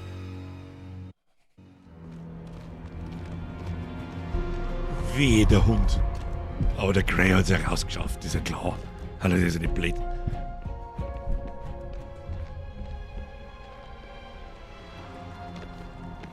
Der ist ja nicht, der Grey ist ja nicht blöd. Aber sie zwei sind ziemlich blöd. Und ich mag immer noch, warte mal. Jetzt warte noch mal, tu mir nicht so schnell davon. Jetzt tu mir nicht so schnell, jetzt lass mich, komm mal. Nein, der Hund, wir sehen wir den Hund noch. Garantiere ich euch, dass wir den Hund noch sehen. Scheiß auf den Grey, wo ist der Hund? Der Hund heißt Grey! Wo ist jetzt hier lang gegangen? Nach links, gell? Hallo, kommt ihr mal langsamer mal? Ja, da ist die schon nach links gegangen, ich hab nicht aufgepasst.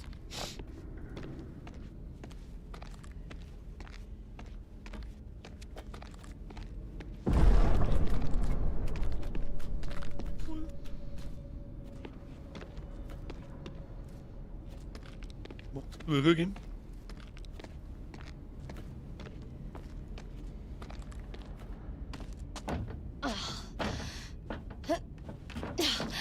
Shit. Mike hat sie hinter sich verschlossen. Kacke. Es muss noch einen anderen Weg geben. Ich lasse euch alle zwei sterben, ich garantier's dir. Halt! Hey! Was ist hiermit? Eigentlich wollte ich jetzt zu ihrer hier gehen und ihr Stirnlampen so, hey, wie geht ihr? Also, sollen wir es versuchen? So viele andere. Hey, du hast ein Item am Hirn. Wohl nicht. Alle, gehen wir oben in Kanalisation, was darf man sonst? Was soll denn niemand überhaupt keinen Sinn?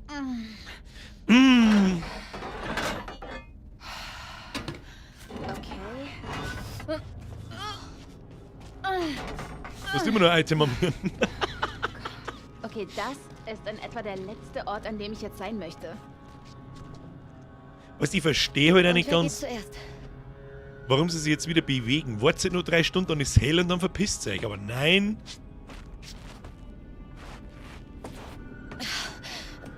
Gar nicht schlecht. Da zwickt die Yoga-Paint ein Meinst du, bisschen in das der ist der Tunnel zum Arschgrunzen. Sanatorium? Ja, wo soll er denn sonst hingehen? Wo kann jetzt der Tunnel neu gehen? Weißt du, wir haben ja schon lange kein Krankenhaus mehr gesehen. Im Keller vom Keller waren wir auch schon lange nicht mehr. Wer dieses Anwesen da oben am Berg gebaut hat, das muss sowieso ein Gestörter sein. Mir das nicht wundern, wenn wir jetzt dann einen weiß-roten Regenschirm finden. Hey, hey, wir sollten das schließen, oder? Hä? Ich meine, was, wenn uns was folgt? Ja, klar, mach zu. Aber wir müssen jetzt weiter. Hat Kannst doch du nicht dich das erste Mal jemand beeilen, bitte? einen einigermaßen geistreichen Vorschlag. Ja,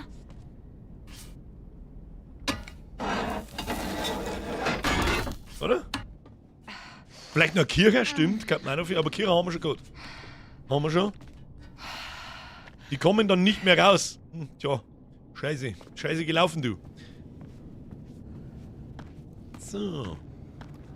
Was müssen die anderen eigentlich über 5 Kilometer vorlaufen? Das ist ja schon wieder die geistreichste Sache der ganzen Welt. Phase 1, Camel Toe richten. Phase 2, Tosen wieder so weit aufziehen, dass der Camel Toe Camel Toe Toe wird. Und hinten eine ganz große. Heute ist das Niveau schon wieder rollt steil bergab. hallo? Wer ist da? Ist da jemand? Jessica! It's a trap. Bist du das?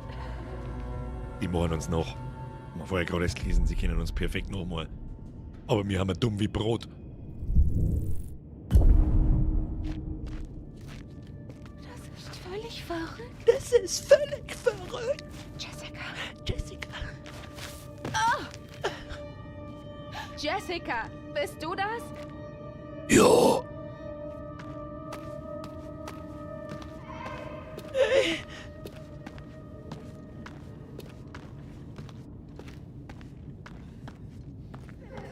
Was ist? Ja, die ist wie ich. Die hat das vorher nicht gelesen. Oder sie hat es gelesen und ich mitdenkt dabei und hat es Oh einfach nicht gemerkt. Oh So, nein. was haben wir da? Oh ja, da ist Jessica drin. Nein. Jessica, bist in die Falltür gefallen. Aus Versehen. Hoppala! Unterm Camel Toe richten, ausgerutscht. Zack. Noch das Schließe ist auch noch zugegangen. Ja, fix Mario, wie das ganz blöd hergegangen. Ha? Ganz blöd hergegangen, hä? So, auf. Geschmackig.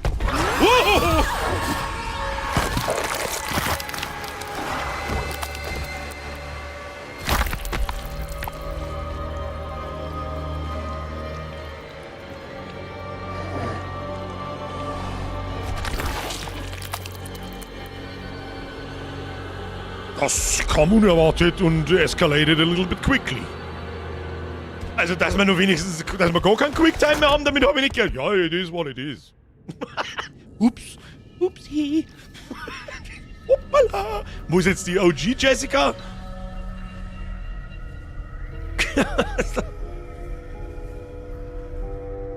Das war eine richtig kopflose Aktion, Gürkel. Da hast du absolut recht. So, haben wir schon in der Höhle, haben wir schon drin in der Höhle. Bürger möchte früher fertig werden. Das war jetzt nicht beabsichtigt, dass es so schnell stirbt. Dass wir da unten sterben, habe ich schon kommen sehen, aber ich habe wieder...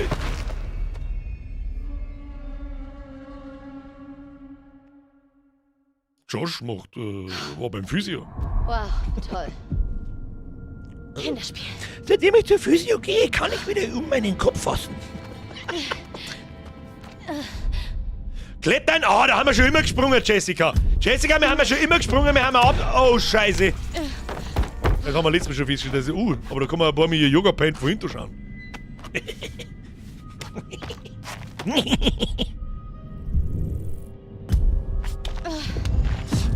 So, jetzt halt... Ja,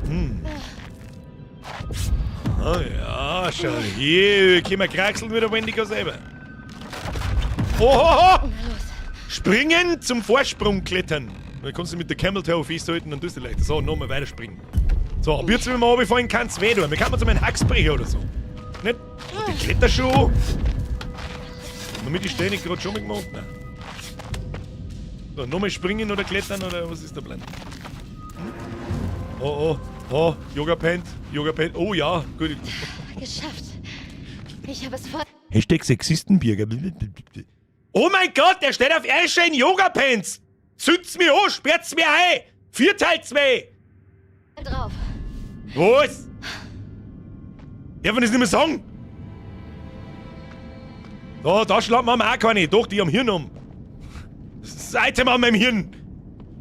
Strahlt Feuer. Oh, lass mich raten. Ja, jetzt ja, obvious. Alles klar. Alles klar. Lass doch die wenigstens leben. Wieso denn? Das stimmt eigentlich. Hot Paint ist hot. Das ist die sogenannte Hirnbirne. Gutes Item.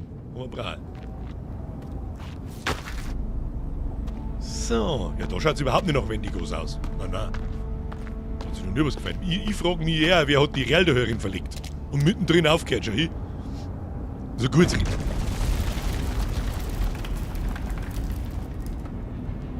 Jetzt haben wir Erdbeben auch noch, oder was?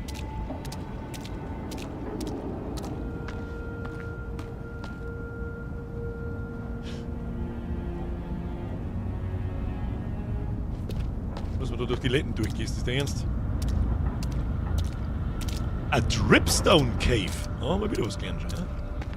Da haben wir sauber um die Kurven gehen, weil im Kreis geht schon immer ein Haufen sind noch. Das ist schon, also kann man es aufmachen, aber wir gehen mal weiter. Haben wir da? Ja, da hat sich der Wendigo halt eine Leselampe aufgehängt. Ja?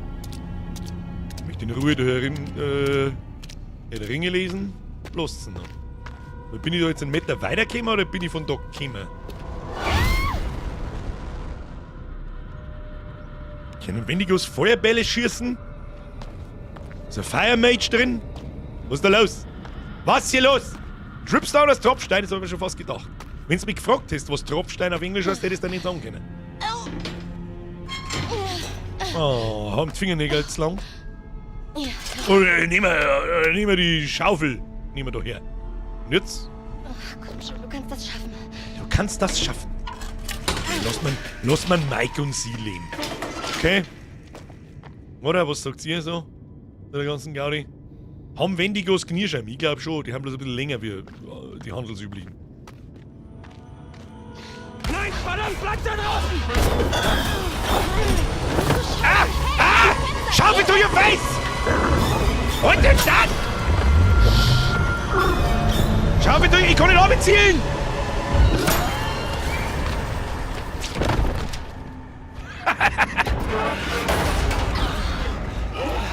Oh, da ist noch eine Hirne! Da schießt Feuerbälle einer! Alles okay? Definiere Schießt die okay. Feuerbälle. Lebendig zum Beispiel. Ja, lebendig ist gut. Was machst du hier eigentlich? Ich wollte Warum dich liegt hier warnen eigentlich vor den Stroh? Wendigos. Nicht mehr nötig. Suchen wir einen Weg ins Versteck des Bastards. Ob der Josh noch lebt? Oh, ich glaube schon, man hätten sonst nicht so Gauding gesehen.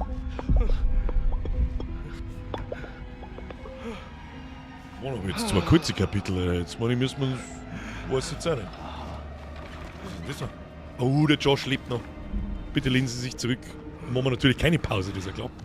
Ja klar, das ist ja gerade eine Viertel nach 9, oder? Jetzt lassen wir es leben, damit das Kapitel vielleicht ein bisschen länger dauert. Ich frage mich, wie sehr dir diese Sitzungen jetzt überhaupt noch helfen. Du hörst einfach nicht auf mich und bist jetzt ziemlich am Arsch.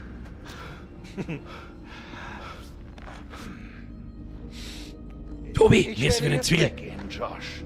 Zeit ist one. Wird Zeit zu Phoebe. lernen, dass es mehr zu fürchten gibt als die Ausgeburten der verdrehten Einbildung eines selbstsüchtigen, verwöhnten kleinen Balks. So viele Menschen haben dich gern gehabt. Sie wollten dir helfen. Aber jedes Mal hast du sie wieder weggestoßen. Bestätige Sprengi. Ganz alleine. Das ist selbstverständlich, hallo. Aber das ist Stufen weiter. So wie es scheint. Yoga-Pants kann man auch mal in der freien Wildbahn einfach so singen. Nein, du bleibst nicht lang allein. Meistens Tief atmen, George. nicht die Guten.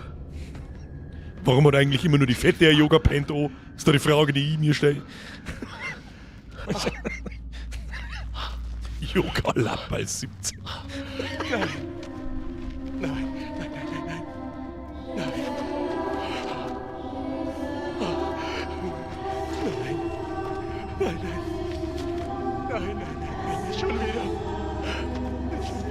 Ja, einen Josh müssen wir auch gehen lassen. Den müssen wir gehen lassen. Der ist nicht ganz dicht. Der tut sich entweder selber was oder jemand machen. Lasst mich in Frieden! Nein, ihr seid tot! Ihr seid tot! Seid still! Oh nein! Ihr seid tot! Es ist noch nicht fertig. Nein. Oh, sie werden begeistert sein. Sie werden es lieben, wenn es fertig ist. Ich lasse mir nichts von euch befehlen. Ihr könnt mir nichts mehr befehlen. Ihr könnt mir nichts befehlen, jetzt nicht mehr. Oh, okay. Okay. Ich vertraue euch. Ich vertraue euch. Ich vertraue euch. Ist das eine gute Idee?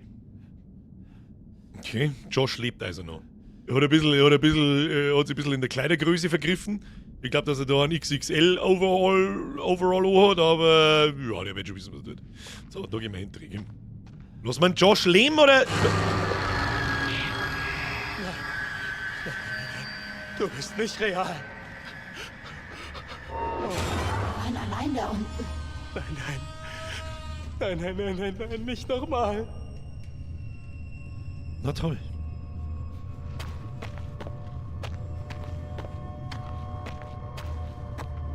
Benjamin, jetzt bist du bei uns. Familie. Geht weg! Geht weg von mir! Geht weg!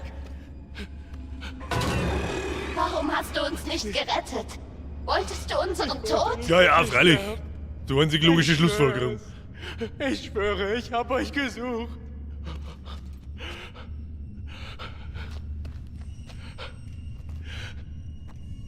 Ja, toll. Gerade nur 3-mal im Kreis, vielleicht weiß ich dann besser, wo wir hin müssen. Ich gehe wieder da hinten, da wo der Stecker aus der Windtasse steht.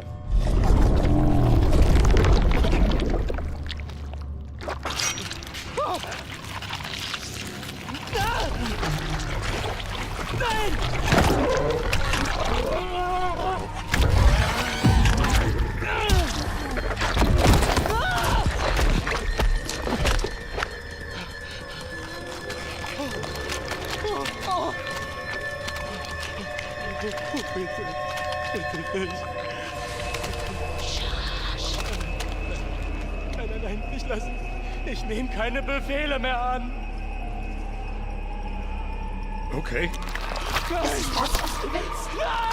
Nein! Okay. Warum tut ihr das?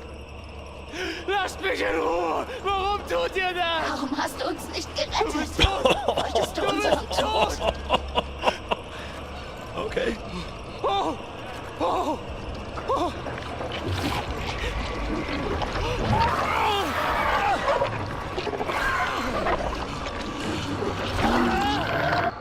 Okay.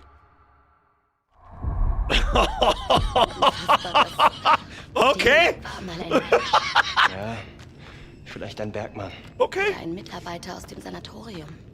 Ich dachte Oben ist so trotzdem. viel Scheiße abgelaufen. Das wäre echt keine Überraschung. Was denn für Scheiße? So. Der Brookie so. Halt mich stand.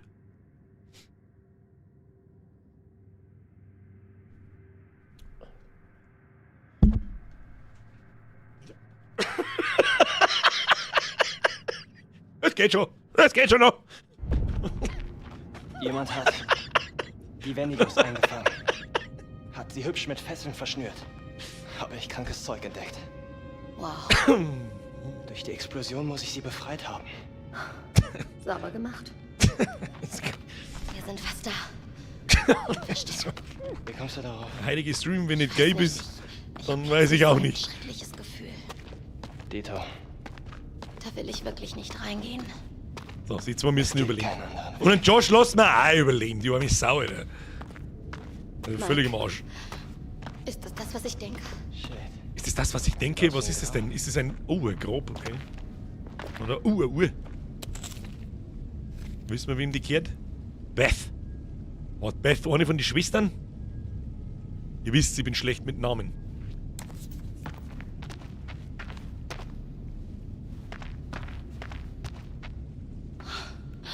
Oh Gott. Mike, das ist Beth. Das ist ihre Uhr. Was? Zeig mal. Da. Es stand ein Kreuz hier. Was, dann ist sie aber auch begraben worden und nicht vom Wendigo umgebracht, oder wie? Weiter. Wenn das da ein Grab ist, war das jetzt ein Grab? Sag ich das nochmal?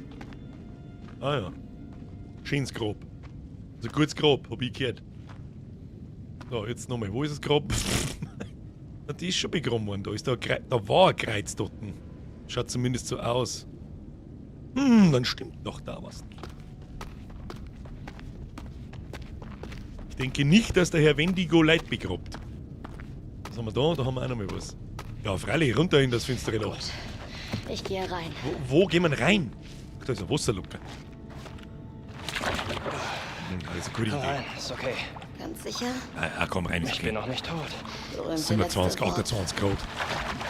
Leicht salzig im Geschmack. Hier so, ich spüre meine Finger nicht. So aber schnell gegangen. Ich weiß, Oh, das ist unangenehm. Keiner steht auf Frostbeulen. Keine Auch wenn Luftfrost. eine echt. Vergiss es. Die Frage ist, wo wir hin müssen. Warte mal, ich dachte, tiefer wird's nicht mehr. Hab ich nicht gesagt. Ich sagte, Oh, da müssen wir aussehen. also das. Will keine Haie oder sowas rumschwimmen. Hi, Kommen wir da rauf. toll. Danke. Ja, mit Sicherheit am Berg, im Berg drin, schwimmen Haie umeinander, du Rindviech, du Saudums. Vor 5 Minuten ein Wendigo gesehen, oh, ich glaub, da ist ein weißer Hai. Halt dein Maul. Halt dein Maul. Wo sind die Schrotflinten eigentlich? Kann man mit der auch zuhauen? Du, jetzt ist Yoga Pen da noch Nos. Shish. Shit. Oh shit. Kennerschrift aus. Was? Hanna, ihr Schrift, Tag 1. Meine kleine Schwester ist tot. Sie hat den Sturz nicht überlegt. Ich habe gesehen, wie die Farbe aus ihrem Gesicht wich. Mein Bein ist gebrochen. Ich bin ganz alleine gefangen mit Beths Leiche. Bald wird jemand... Wenn du mir jetzt verzeihst, Alter, die Alte lebt noch. Dann scheiß ich aber hier hin, das ist doch schon klar. Tag 5. War noch nie so hungrig. Es fühlt sich an, als würde mein Magen sich... Oh, ach du Scheiße. Ich habe mir Beths Pulli genommen. Jetzt ist es viel wärmer, sie passt immer noch auf mich auf. Alter, wenn die jetzt anfängt, Hat die ihre Schwester begraben und dann wieder ausgegraben und gefressen und ist zum Wendigo geworden? What? Okay.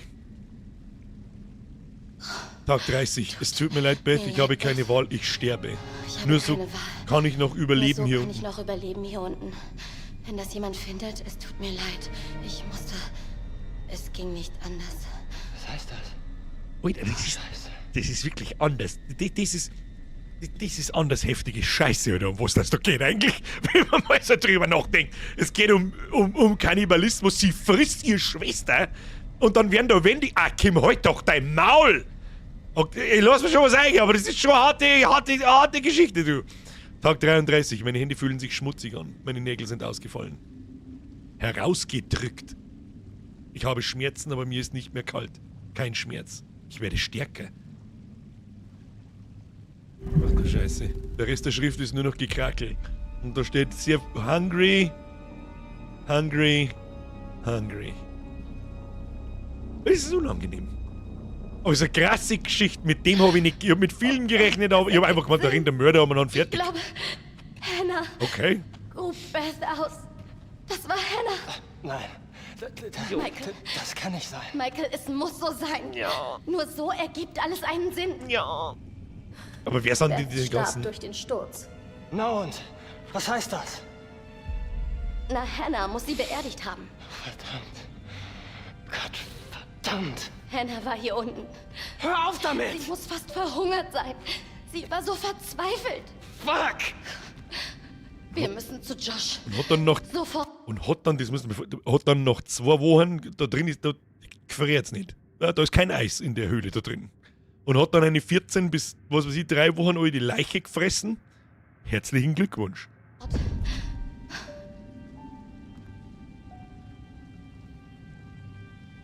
Ja, und jetzt halt gehen wir wieder ins Wasser rein, oder was?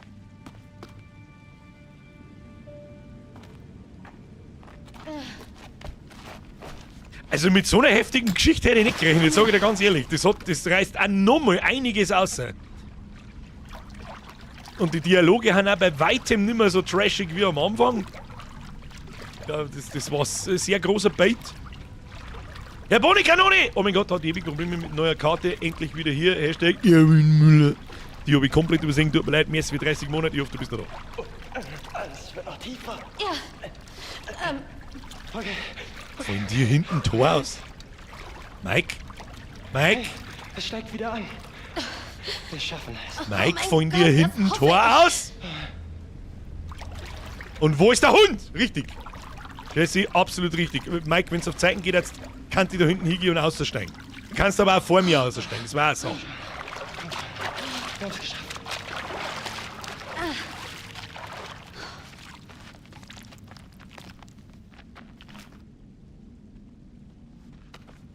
Da hinten blinkt was. Mein Gott, die Steuerung, Alter. Ich scheiße.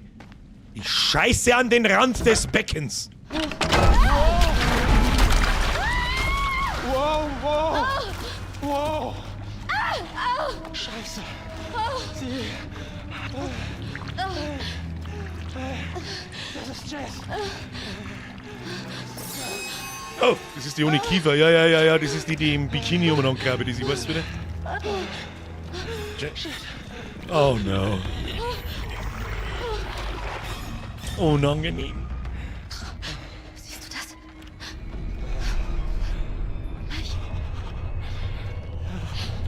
Es ist ein ganz schön brutales Spiel, muss man auch dazu sagen. An einigen Stellen. Da liegt da noch ein Kipferl im Käfig. Wird schlecht.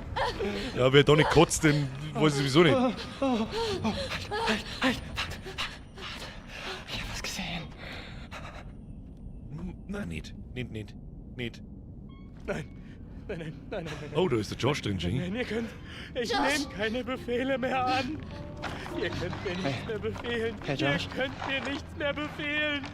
Ihr könnt Josh? mir nichts befehlen. Kumpel. Jetzt nicht mehr. Ihr befehlt mir nichts mehr. Oh, okay. Er ist völlig im Arsch. Ich vertraue euch. Ich vertraue euch.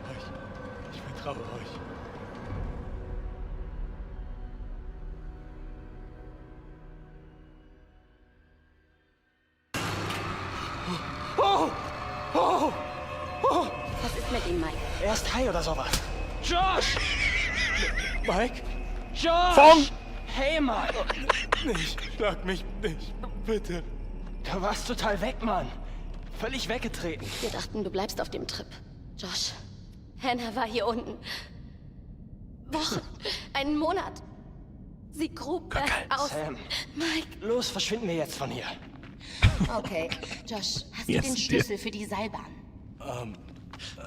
Ja, Schluss jetzt. hier. Alter, gern. Servus, ich bin jetzt auch da. Danke, Zeit ist Mann. Nein, Schluss. Nicht unterm Speck. Seht ihr das da vorne? Dankeschön. Das ist ein direkter Weg raus. Kommt.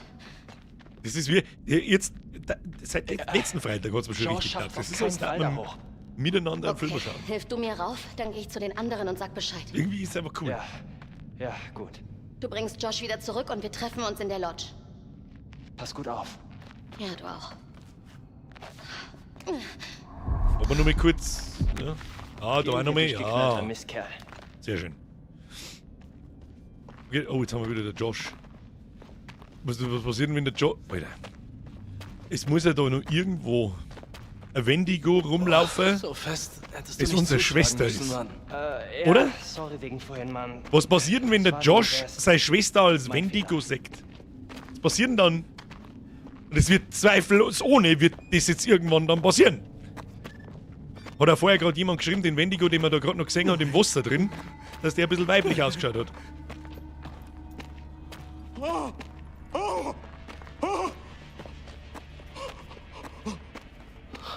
Wollte ich nicht. Du, Mr. Josh, hast dann nichts damit zu tun.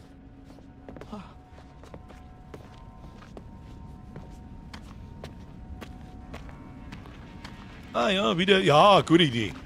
Da ist er vorher, da ist der weiße Hai drin geschwimmt. Was ist jetzt da? Komm ich da rein oder ja?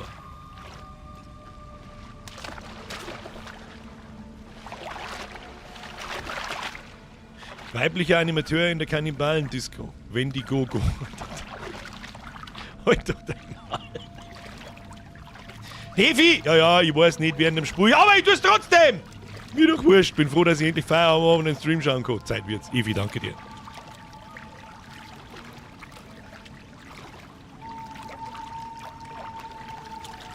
Na, Mann.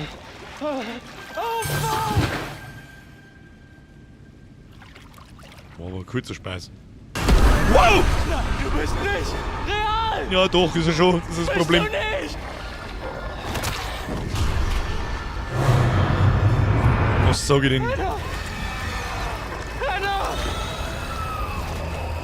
Nein!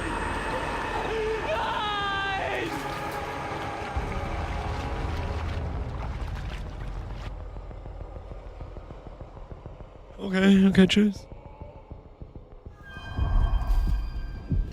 Berechtigte Frage, Konstantin. Fallen weiblichen Wendigos ihre Töpfe ab? Kann das mal bitte jemand eruieren? Geh, jetzt. Sind Informationen, haben Wendigos Knirscheim, haben Wendigos Depf? Das sind die wichtigen Fragen des Abends. So, erst einmal das Birndl zünden. Los geht's. Und rein damit.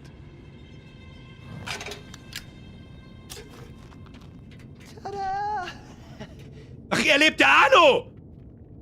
Alter, die haben wir schon 100 Jahre nicht mehr gesehen. Den brauchen wir nicht. Den der wir weg. Den der wir weg.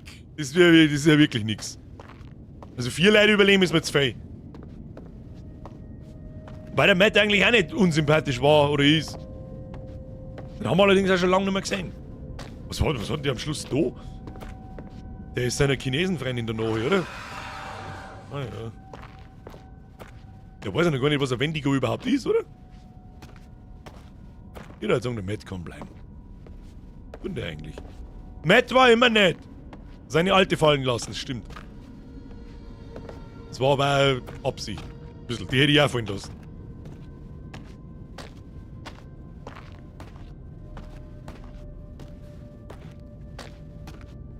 Na, Matt, du bist doch Sportler, oder? Hat's doch geheißen. Kannst du nicht 5 km/h schneller? 5 bloß. 5 bloß. Haben wir jetzt da extra rundum gehen müssen? Wow, leck du Fotze, heute dein Maul, bist du behindert. Was war denn das jetzt wieder? Ah, jetzt hab ich mir die Schulterblasen ausgehängt. Wo lang? Weglaufen? Ich bin für Verstecken. Shit. Okay. Mit der Laterne. Das ist eine gute Idee. Die schirmen uns dabei in den Anschein. Ich sehe da keinen in der Finster. Ich halte mich mal stark. Sehr gut. Hat er überhaupt gesehen, was das war? Okay. Ich höre das Viech ja immer noch umeinander geruschen. Shit. Shit.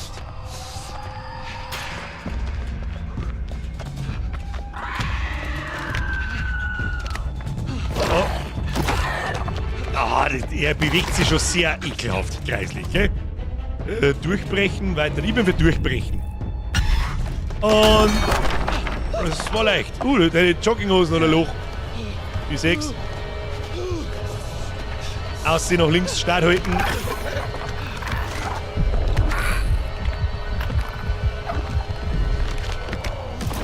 Ja, ich hab den Arschloch gesehen.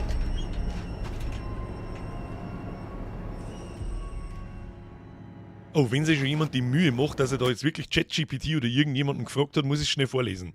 Mada3409, danke für deine Recherche. In einer realistisch-biologischen Interpretation hätte ein Wendigo vermutlich Kniescheiben. Jo. Eine analoge Gelenkstruktur, damit er sich überhaupt bewegen kann, aber in der Mythologie ist das offen. Also es gibt in der Mythologie also keinerlei Niederschriften, dass Wendigos Kniescheiben haben. Stark. Danke für die Recherche. 1 mit Stern gibt's da. So, jetzt haben wir bei ihr wieder, die klettert gern, haben wir gesagt. Sam, ja, hier die Yoga-Pant. Da war jetzt aber ein kleiner Kletter, springen, wir haben ja schon immer. Wir haben ja noch nie geklettert, wir haben ja immer schon gesprungen. Ja, so, hier, schafft man das mehr. Schafft man, aber jetzt wird bloß noch richtig gespielt. Das überleben wir, das kriegen wir hin. Vorsprung greifen. Ich greife den Vorsprung. Oder ich greife ihn auch nicht. Oh, ich mich verlesen. Ich hab mal kurz, das war Y, war da X. Müssen wir denselben Bums nochmal machen, das hilft nicht. So nochmal. Wo sind wir? Hier sind wir. Jawohl, das schaut vernünftig aus. Absolutes Pro-Gaming. Quicktime-Events sind der letzte Scheiß übrigens, habe ich das schon mal gesagt. So, was war der Knopf? Ich glaube B, nein, X. Oh ja. Da schwingt die Yoga-Pant. Das bringt man. Ja, die kann nicht wirklich klettern, oder? Nächster. Der Bernie stellt die wichtigen Fragen, die ich mir gerade nicht... Was ist denn mit ihrer? Geh halt dann weiter, oder was weiß ich, was du tust? Da ins finstere Loch, das ist eine gute Idee. Der Bernie stellt die wichtige Frage. Und die Brüste fallen die ab. Kann das nur jemand recherchieren? Also Knierscheiben sind geregelt. Was ist mit den Datteln? Der Michael schreibt, was ist denn ein Wendigo? Vielleicht einmal eine Definition... Das kann eigentlich ihr erklären. Zumindest, ich glaube, Wendigos sind ja nicht immer gleich, oder? Vogel! Also, jetzt mir Gaff. Wenn ich es richtig wiedergeben kann. Wenn du am Berg oben mit ein paar Leuten stirbst und nicht wegkommst, dann verfällst du dem Kannibalismus. Und wenn der Hunger zu groß wird und du dann anfängst zum Rumkannibalisieren, dann wirst du zum Wendigo. Deine Haut wird super stabil, du wirst stärker, dein Gebiss wird ein richtig schönes, riesengroßes, ekelhaftes Ding. Du kriegst riesengroße Gelenke und riesengroße Arme und Beine und bist sauschnell. Das Viech, das da war, ist ein Wendigo und war vorher ein Mensch. Die einzige Frage, die ich mir noch so ein bisschen stelle, ist, wir haben ja da jetzt die Hannah. Was? Als Wendigo? Wer sind die anderen Wendigos? Sind das die Bergarbeiter, die da verschüttet worden sind? Tja, ich habe leider keinerlei Dokumente gelesen letztes Mal. Weil es mir irgendwo auch wurscht ist, aber irgendwo jetzt aber auch nicht mehr, weil es Speyer vor mir angezogen hat und jetzt interessiert es mich doch. Verdammt. Scheiße. Ja, in kurz, richtig, Bernie. In kurz, Wendigos sind kleine Golems auf Crack. Ich darf sogar sagen auf Super Crack. Wenn es sowas gibt, ich habe keine Ahnung. Gibt es Super Crack? Ist nicht Fentanyl das neue Super Crack? Das ist der Golem auf Fenta.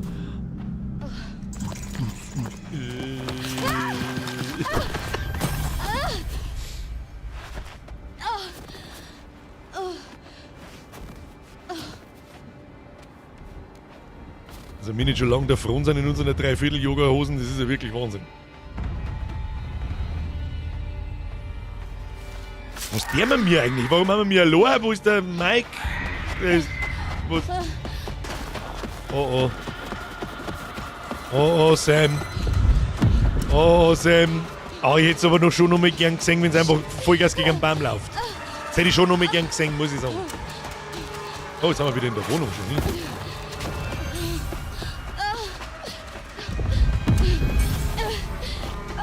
Da kann man drauf schießen. Warum liegen da mittendrin Gasflaschen? Glastier halten Wendigo sicher auf. Warum auch nicht? Leute, los, kommt, seid ihr da? Lasst mich rein! Das ist keiner mehr da, der aufmachen kann. Oh. Sam, Oh, oh. Shit. Mike! Oh, was ist mit ihm? Oh Gott, du siehst schlimm aus. Was ist mit ihm? Wird noch schlimmer, wenn wir hier bleiben. Komm schon.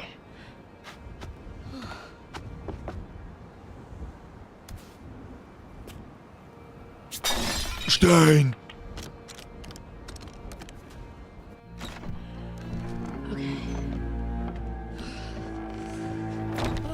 Die Musik ist aber creepy, du. Mike, ja. was ist mit Josh? Wer hat ihn? Gott, was für ein furchtbarer Tod. Er ist noch nicht tot. Gute Nicht Idee. gut. Danke. Wenigstens einer mit Hirn. Wo ist der Was Hund? sollen wir jetzt tun? Wo ist der Hund? Nach. Vielleicht ist da noch jemand.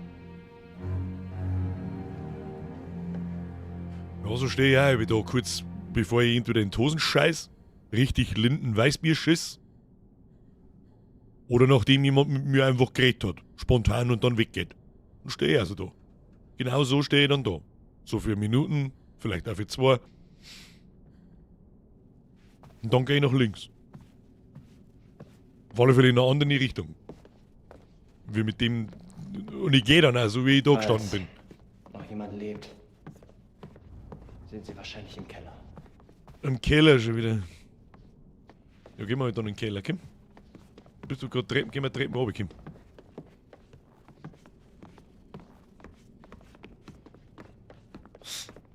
Die Mimi Queenie schreibt, so stehe ich da, wenn wer unerwartet bei mir klingelt. Wo denn? Am Hosendill?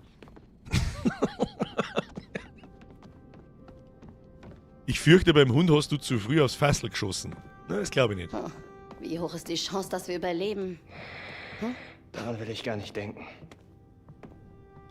Ja, Ja, guter Punkt, Nadine. Ich hab's mir auch kurz gedacht, ob der Mike vielleicht ein bisschen anders ist auf einmal. Irgendwas ist komisch.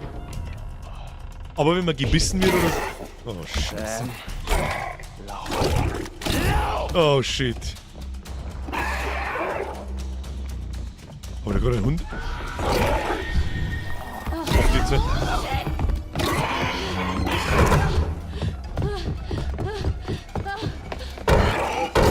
Ich glaube nicht, dass das recht lang hält, aber...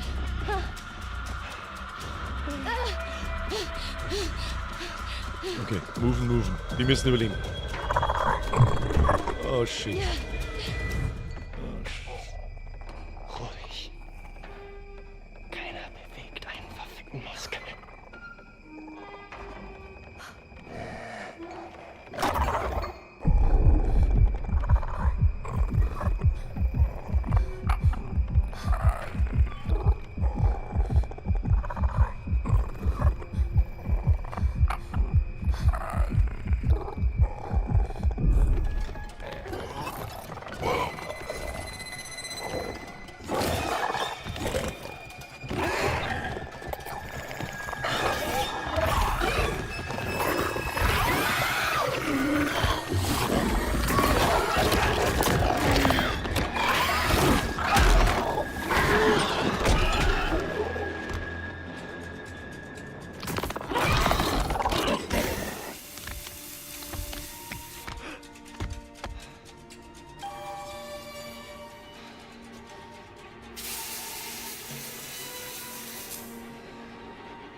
Du, das bist du behindert, ne? Das tut... Nein!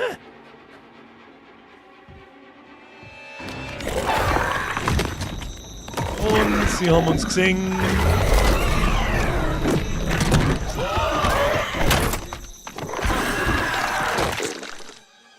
Ist das Tanner?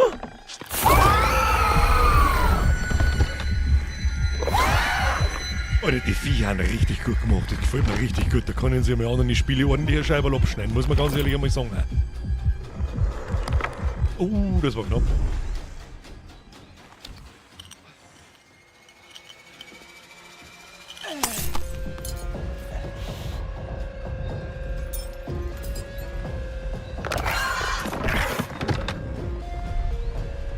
Mike retten, zum Schalter laufen. Wir laufen zum Schalter. Bist du dumm? Dann sprengen wir uns selber in die Luft. Ja, dann hilft aber auch nicht.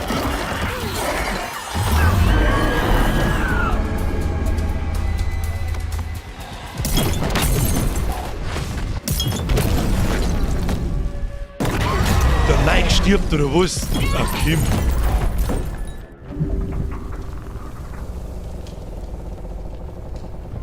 Es war jetzt aber reichlich unspektakulär irgendwie.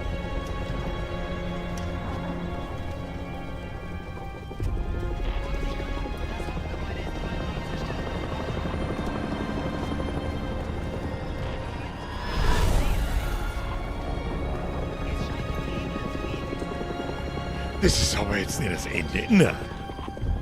Außerdem haben wir einen Josh noch irgendwo. Hättest Mike gerettet, hätten beide überleben können. Und denke ich mir jetzt schon gerade. Ja, das ist schade jetzt. Aber mei, die Entscheidung wurde getroffen. It is what it is. Und den lasse ich als Topf sein. Weil der war ungewollt. Nein! 587. Was ist das?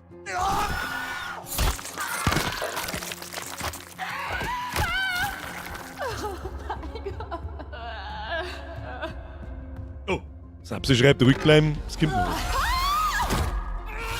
Da kommen jetzt alle unsere Tode nochmal, sehr schön.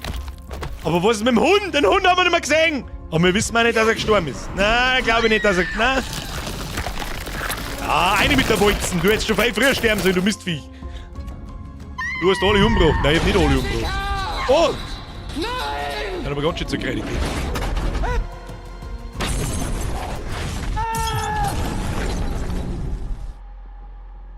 Der Mike ist da, aber sie nicht.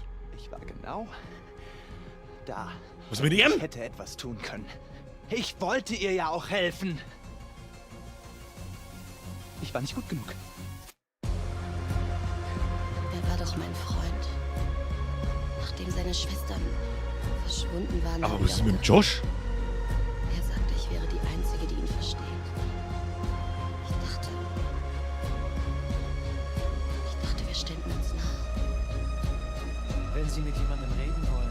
Danke, nein. Manchmal nach einem traumatischen Erlebnis. Ich sagte doch nein. Ich war schuld an Mikes Tod. Herz allerliebster Nachschau-Squad, wenn da auf einmal wieder der Chat nicht mehr da ist oder da keine Musik nicht läuft oder sonst irgendwas, dann habe ich die Musik rausschneiden müssen. Ich Im bin Nachhinein. schuld an seinem Tod. Du bist tatsächlich schuld an ihrem Sie müssen mir zuhören. Zwei. Es ist mir egal, ob Sie mir glauben oder nicht. Ganz egal, denn das werden Sie. Sie müssen runter in die Minen. Was ist in den Minen, Sam? Ich habe gesehen, was dort ist. Und ich würde alles geben, es zu vergessen.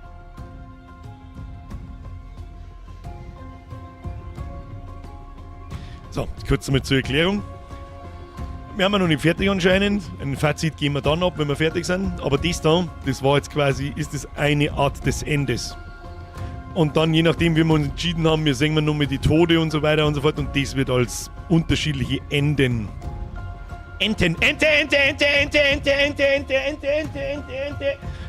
Bezeichnet. Und ja, ist schon klar, dass es dann 350 verschiedene gibt oder 250 verschiedene.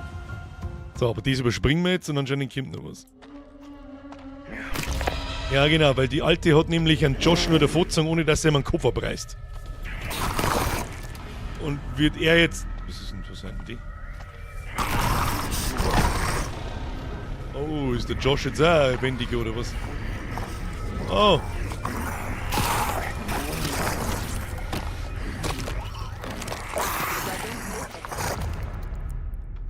Haben Überlebenden gesichtet. Ein Überlebender. Wiederhole. Ob der so überlebend ist, weiß ich nicht. Nein, nein.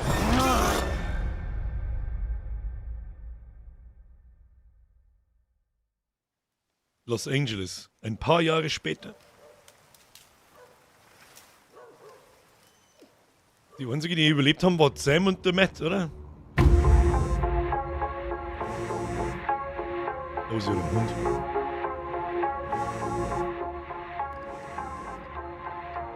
Ah ja, gut, nur in Tabletten. Und das ist übrigens der Start von Madison. Mann, dass man Gray nicht mehr gesehen hat, ist schade.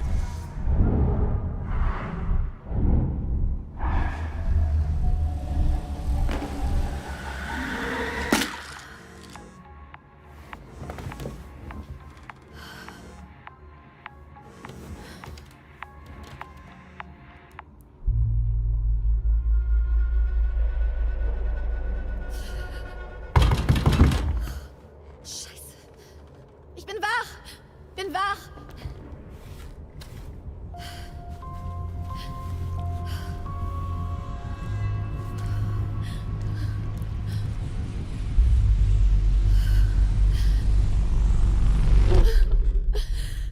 Sam.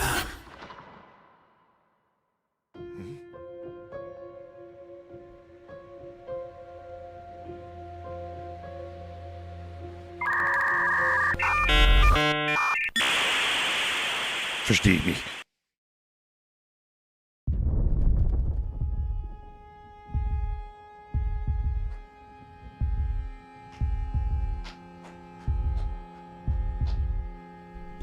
Aber wir haben ja gelesen, wer gebissen wird, wird nicht automatisch zum Wendigo. Du musst Leid essen, dass du zum Wendigo wirst. Und jetzt hocken der Josh und die Hannah als Wendigo da in der Mine da drin. Der eine Feuerball war, glaube ich, ein Geist vom Wendigo und der ist ihr in den Gang reingefahren. Meinst du, dass sie infiziert ist und dann ein paar Jahre später, aber man kann doch nicht infiziert werden, man muss doch Leid essen, um zum Wendigo zu werden. Also das mit dem Josh habe ich gewusst, das mit dem Sam ist mir neu. Ente war ein bisschen wing. Und das, glaube ich, ist auch genau das Problem an dem Spiel. Es gibt 300 verschiedene Enden, wie das Spiel ausgehen kann. Ja, wenn du sterben lässt, wenn nicht, wer durchkommt, wer nicht und so weiter und so fort. Und deswegen ist das Ende also ein bisschen prickelhaft. Ja, das ist so, meh.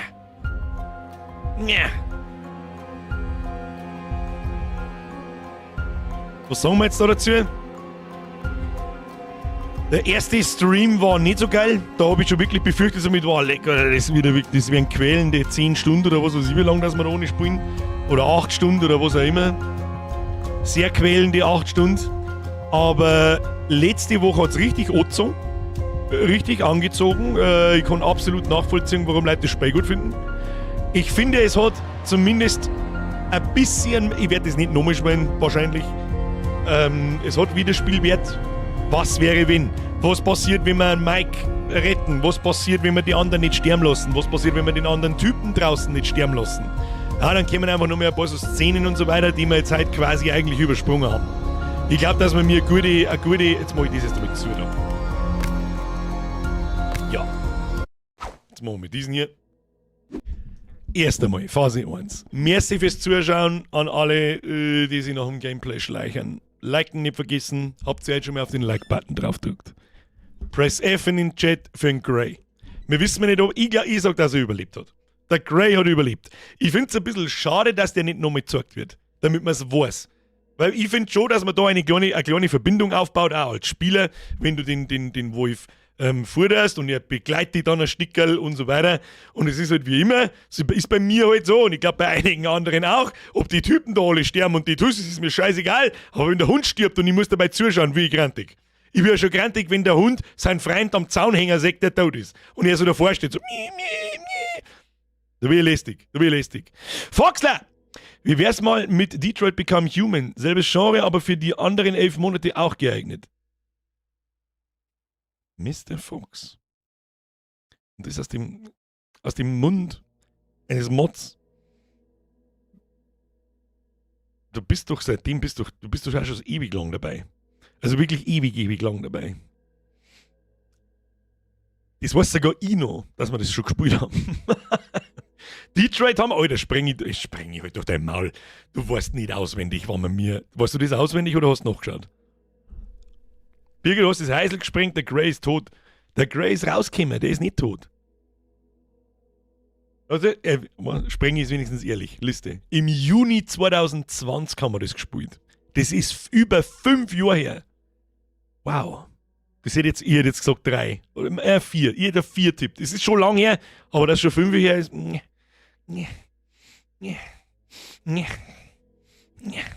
So, was sage ich jetzt zu Until Dawn? Definitiv eins der besseren, wenn nicht wahrscheinlich sogar das Beste aus dieser Reihe. Wie heißt die anderen? Man of Medan, das mit dem Dorf und so weiter und so fort. Die haben eigentlich ganz schön federn lassen im Vergleich. Und das fällt mir jetzt erst auf.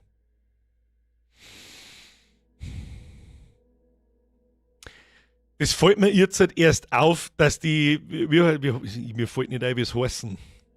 wie heißt denn die Serie? Die hat einen bestimmten Dark Pictures, Dankeschön.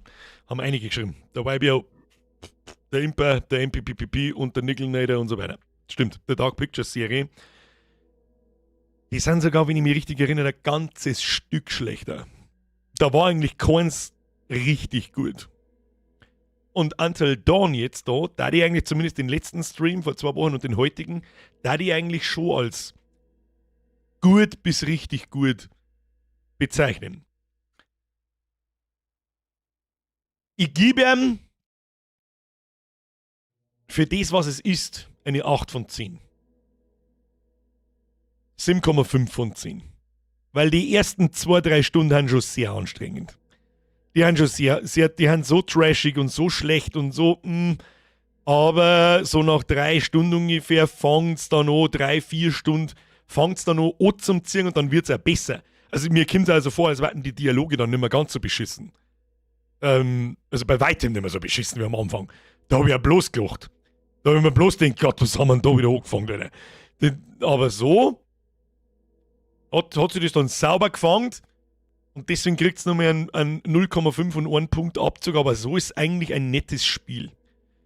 Es ist kein Horrorspiel, hat aber ein paar gute Jumpscares drin. Es ist brutal wie Scheiße, die Geschichte dahinter ist brutal wie Scheiße. Also die ist eigentlich richtig krass unter der Gürtellinie. Dass das so in das Spiel schafft, das wundert mich. Aber das war halt noch 2014, da hat man so nicht ganz so genau genommen anscheinend. Und ich hab gemeint, damals war schon alles beschissen. Also das mit hier Kannibalismus, die Wendigos sind richtig gut gemacht. Die schauen richtig krass aus, die bewegen sich auch richtig kreislig und so. Die Kills sind cool, wir haben natürlich nicht alle Kills gesehen, aber die Kills sind cool gemacht. Es ist brutal wie Scheiße. Aber was dann auch noch mit 0,5 Abzug kriegt, ist das Ende. Es ist zwar lustig zum Wissen, so mit theoretisch hat das Ding 300 verschiedene Enden, je nachdem, wo du die da und da entscheidest. Aber genau aus dem Grund, glaube ich, fühlt sich das Ende jetzt also dermaßen abrupt an. Oh, wir haben da ein paar Überlebende, bla. Okay, vorbei. Und dann sehe ich meine Kills nochmal und dann sehe ich 1-2 Szenen, was die Überlebenden noch deren und dann eine Schlussszene mit der Hauptüberlebenden anscheinend und das war's dann. Jesse schreibt Kills und Ending so schauen. Ich glaube, das ist eine unendliche Prozedur. Das glaube ich dauert eine Stunde. Das ist ein bisschen schade. Aber gut, wie sollst du das regeln?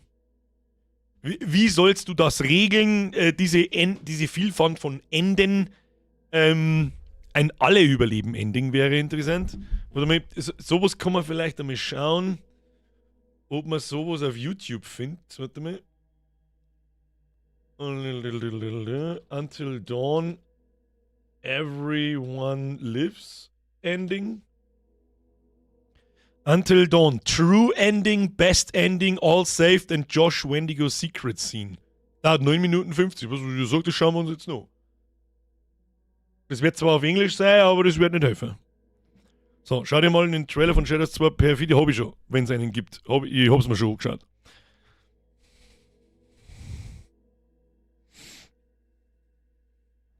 Oh, das tut mir jetzt natürlich ein bisschen leid, dass ich Jesse einfach so abgesagt habe, aber alle Kills und so weiter schon dauert wahrscheinlich stundenlang.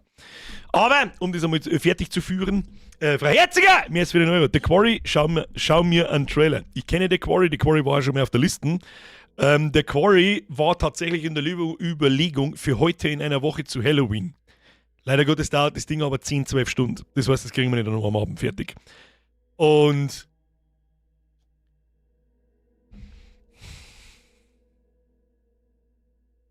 die Frage, ob wir es dann die nächsten Freitage durchsprechen.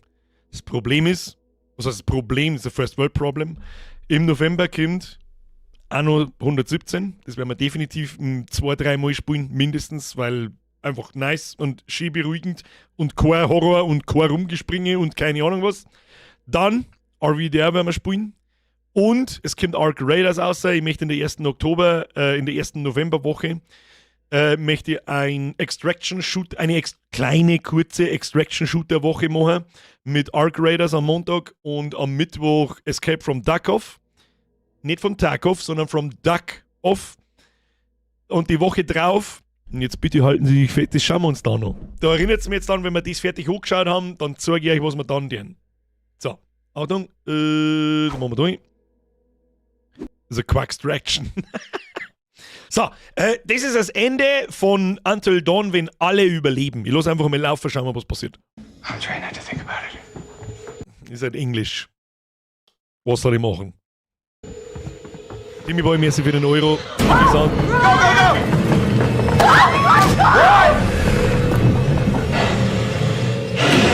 Ah ja. Ah, das ist ja überhaupt nicht laut. Und da sagt man, das ist nur die alte Version, da ist die Grafik deutlich schlechter. Das ist nur die PS4-Version von 2014. Oh, da kommen sogar 3, nicht bloß 2 schon hin.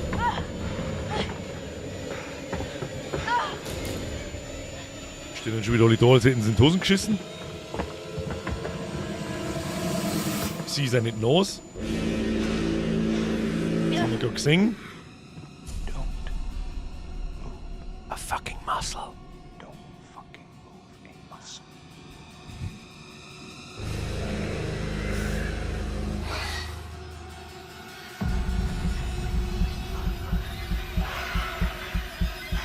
Da ist die Frage, ob wir uns das jetzt anschauen müssen. Aber ich nehme mal an, sie entscheidet sich dann dafür, dass er Mike rettet. Aber da ist schon mal wieder, stopp, da muss ich jetzt gleich schon mal was anmerken, da ist schon mal wieder interessant, die anderen 3 hinten spielen keinerlei Rolle, das Ende wird trotzdem zwischen dem Mike und der Sam austragen. Jetzt darf mich interessieren, wie schaut das Ending da aus, wenn der Mike stirbt und Sam auf dem Weg stirbt.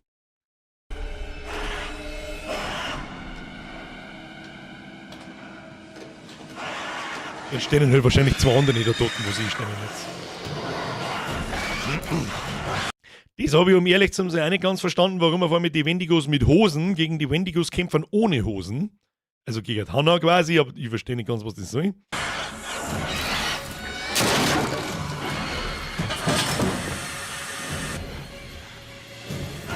Du jetzt da mal ein bisschen Viere. Ja, er sagt dann die Glühbirnen, das haben wir gerade angeschaut. Da sieht man ja schon. Im Gesicht vor allem, finde ich, sieht man es richtig krass, was die Grafik für einen Sprung gemacht hat in dem Remaster, das wir mir gespielt haben. Was ist mit Red Flats? Kenn ich nicht, Mr. Genius Watt. Mir ist wieder ein Zügel. Das haben wir schon gesehen, aber jetzt schauen wir dann, was dann passiert. Weil die mit Hosen die Neuer sind. Okay. Wird geil schlechter. Warte mal.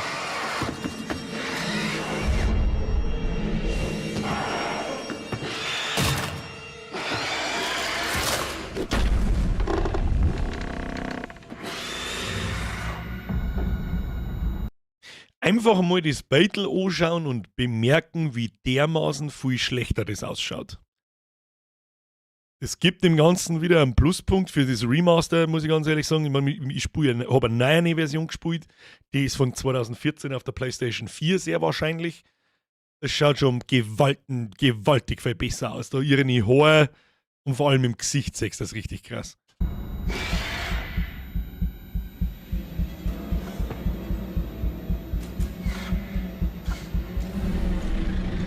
Ob man Mike und Sam wirklich umbringen hat können, das weiß ich natürlich nicht.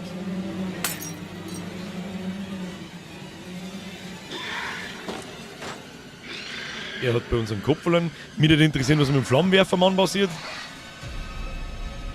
Genau, so. Und sie geht jetzt halt auf Save Mike. Ja. Oh Gott, da liebt er sie auch noch. Wow, tolles Ending. Ich sehe ein bisschen Depf. Das hat man bei uns so schlecht gesehen. Ich sehe ein bisschen Depf. Aber was interessant und krass ist, dass die noch Unterhosen noch hat. Mit Spitze.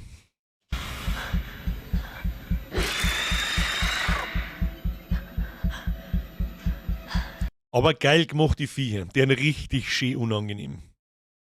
Richtig schön unangenehm.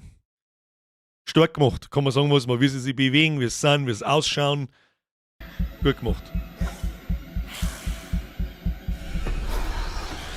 Das ist der Streaming-Mod.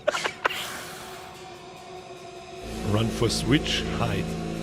Hide. Was hat's denn da am Hirn um? Was ist denn das für ein Bunken da am Hirn? Kann denn das gewesen sein? Das ist doch nicht so gaudi, das Ding. Das ist doch nicht aus Versehen. Da musst du zum Tepfmaus einen Brustkorb zusammendrehen.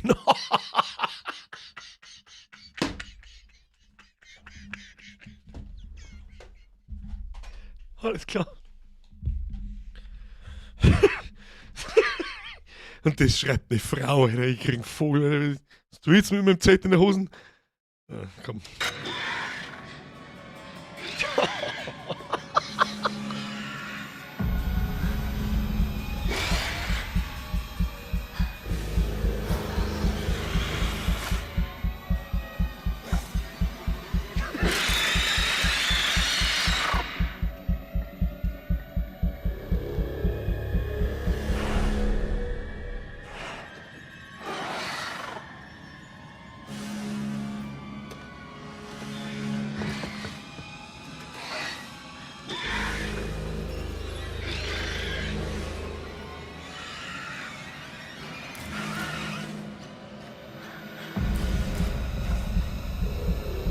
Aber ja, schaut nach einer aufgeprallten Kugel aus, die irgendjemand auf sie geschossen hat.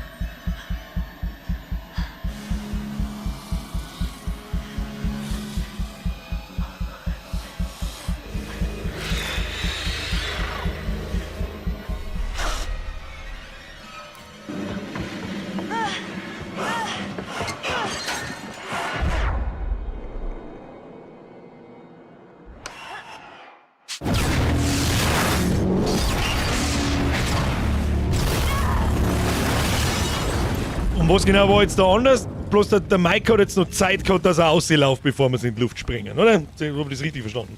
Alle anderen sind zuerst ganz peinlich, einer nach dem anderen rausgerannt, keiner hat es gespannt, komischerweise.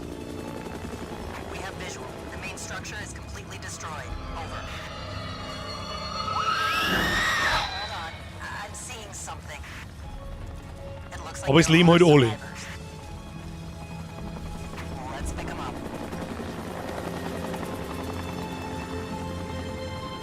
Alter, mit 30 FPS ist schon zack. Das ist übrigens das nächste. Achtung, Flashbang, die habt ihr euch verdient. Nein, ich tue es weg. Die hat keiner verdient. Don't scare Jessica to death. They all alive. You have earned a trophy. Supermassive Games. So, kurz mit das. Das, was wir uns da anschauen, läuft ja mit 30 FPS. Ich kriege Augenkrebs. Wir erklären das jetzt eben. Bilder pro Sekunde. Es läuft einfach nicht so flüssig, wie es könnte. Aber jetzt schauen wir uns mal das da an. So, da sterben auf alle Fälle beide. The old man, I don't know how to describe him. I mean, you said you thought he was stalking you at first. Did anyone Der redet jetzt über den Flammenwerfermann. well, yeah. Is it possible they could have killed him? What? No, no, you don't understand. Don't you And understand? if he attacked you, He saved my life, and I watched him die. Hätten wir es mal auf Englisch gespielt. Heard Jessica. I don't know how or why she was down there, but I know I heard her. He held it right up to my face. Right here, right in front of my nose, and he could have shot me. He almost shot me, the prick. I mean, you go out with a guy for however long and you think you know him, but man, this one really takes the cake. Okay, es ist auf Englisch auch nervig. There, and I could have done something. I tried to do something. It wasn't good enough. Er sagt dasselbe wie bei uns. Wir haben sie absichtlich runterfallen lassen. Also der Matt hat die Nervige halt. Wir haben sie absichtlich runterfallen lassen. Und das sagt mir, dass das gar nicht anders geht. How did you end up in the mines?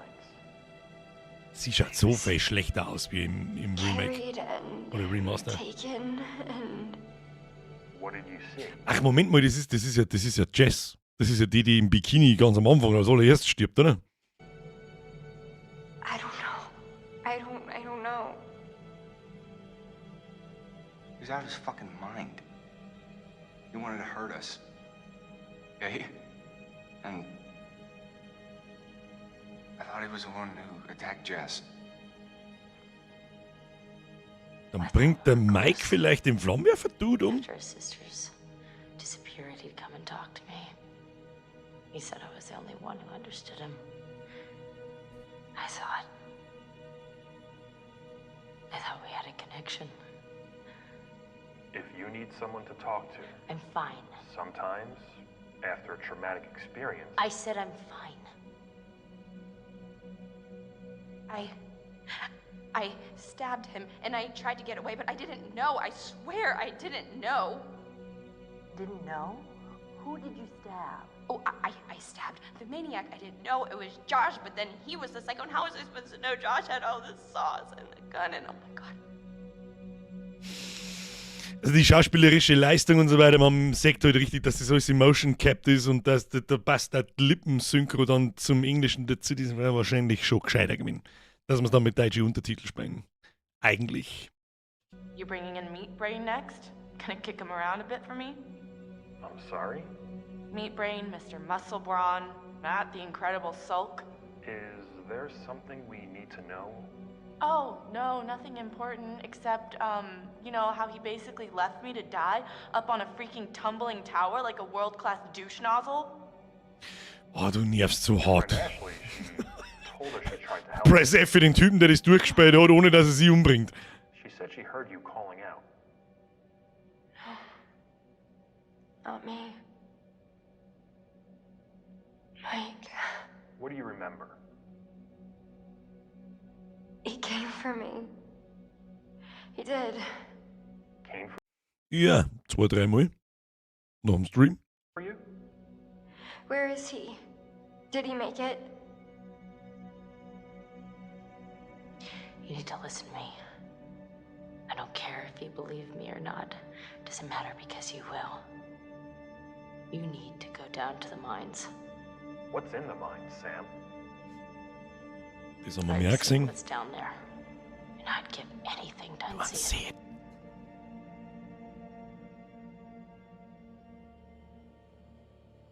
So, jetzt bin ich aber halt gespannt, was passiert mit dem Josh.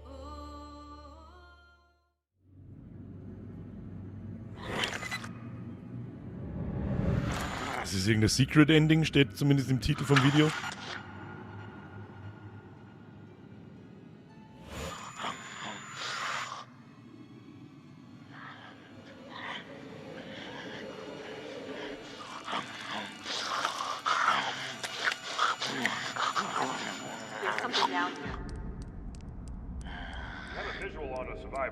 Das haben wir mir aber auch gesehen. Scheißding, da kann man das nicht rausschauen.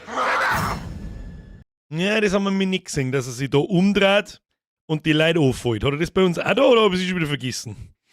Wo ist er schon wieder 10 Minuten her, mindestens. Das Remasters hat nur ein anderes Ende vom Josh. Ja, gut, aber was ist denn das da? Ach, das ist Man of Medan. Until Dawn Real Gameplay Walkthrough Full Game. Oder später auf 6 Stunden 44 durch da. True Ending, Best Ending, All Save, the New Ending, Secret Scene haben wir auch schon gehabt. Alles in allem ein solides, gutes Spiel. Gut, dass wir das noch gespielt haben, ganz ehrlich. Vor 3 Wochen war ich schon kurz davor mit Alec, oder da dürfen wir uns für Freitag was anderes suchen, das hält kein Mensch nicht länger aus wie eine Stunde. Das ist ein Wahnsinn. Also es ist schon schwer zugänglich, eine Bindung zu den Charaktere aufzubauen in die ersten 3 Stunden, weil die so viel Scheiße und so viel Dummschiss labern und so richtig schlecht. Aber ich habe so das Gefühl, das ist Absicht. Weil es wird ja dann besser so ab der Hälfte. Viel besser. Bei mir bleibt es bei 5 von 10. Du ist ja voll, jeder Geschmäcker sind unterschiedlich. Bei mir kriegt es auch nur diese 7,5, weil es noch so gut ausgerissen hat. Weil es noch so gut ausgerissen hat, gerade noch. Also ich habe wirklich nach dem ersten Stream, noch vor 3 Wochen, habe ich mir gedacht, Alter, oh Gott, Freitag total für den Arsch. Total für den Arsch. Aber hat sich noch gut gefangen. Hat schon passt. Und die 10 Depp für den Hund nicht vergessen. Wir haben ja keinen Beweis, dass der Hund gestorben ist. Ich sage, er ist nicht gestorben. So. Irgendwas wollte ich auch. Herz allerliebster Nachschau-Squad. Wenn jetzt dann wieder kein Ton nicht da ist, dann weil bei dem Trailer, den ich euch jetzt zeige, damit ihr wisst, warum was wir im November tun.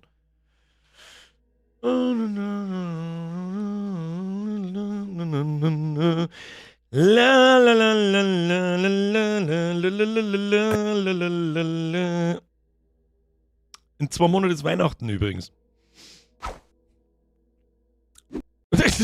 Sprenge unsere Gehirne verschmelzen bereits. So, meine Damen und Herren, damit ihr wisst, was wir ab Mitte November tun. Here we go. Peggy 18.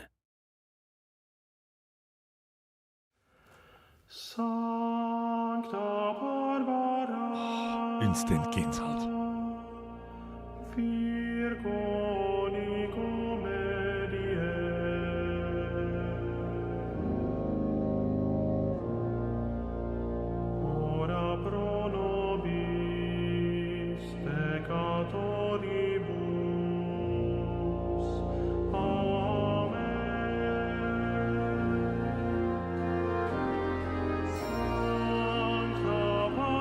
Das macht mich ein bisschen traurig, aber das ist, was es ist.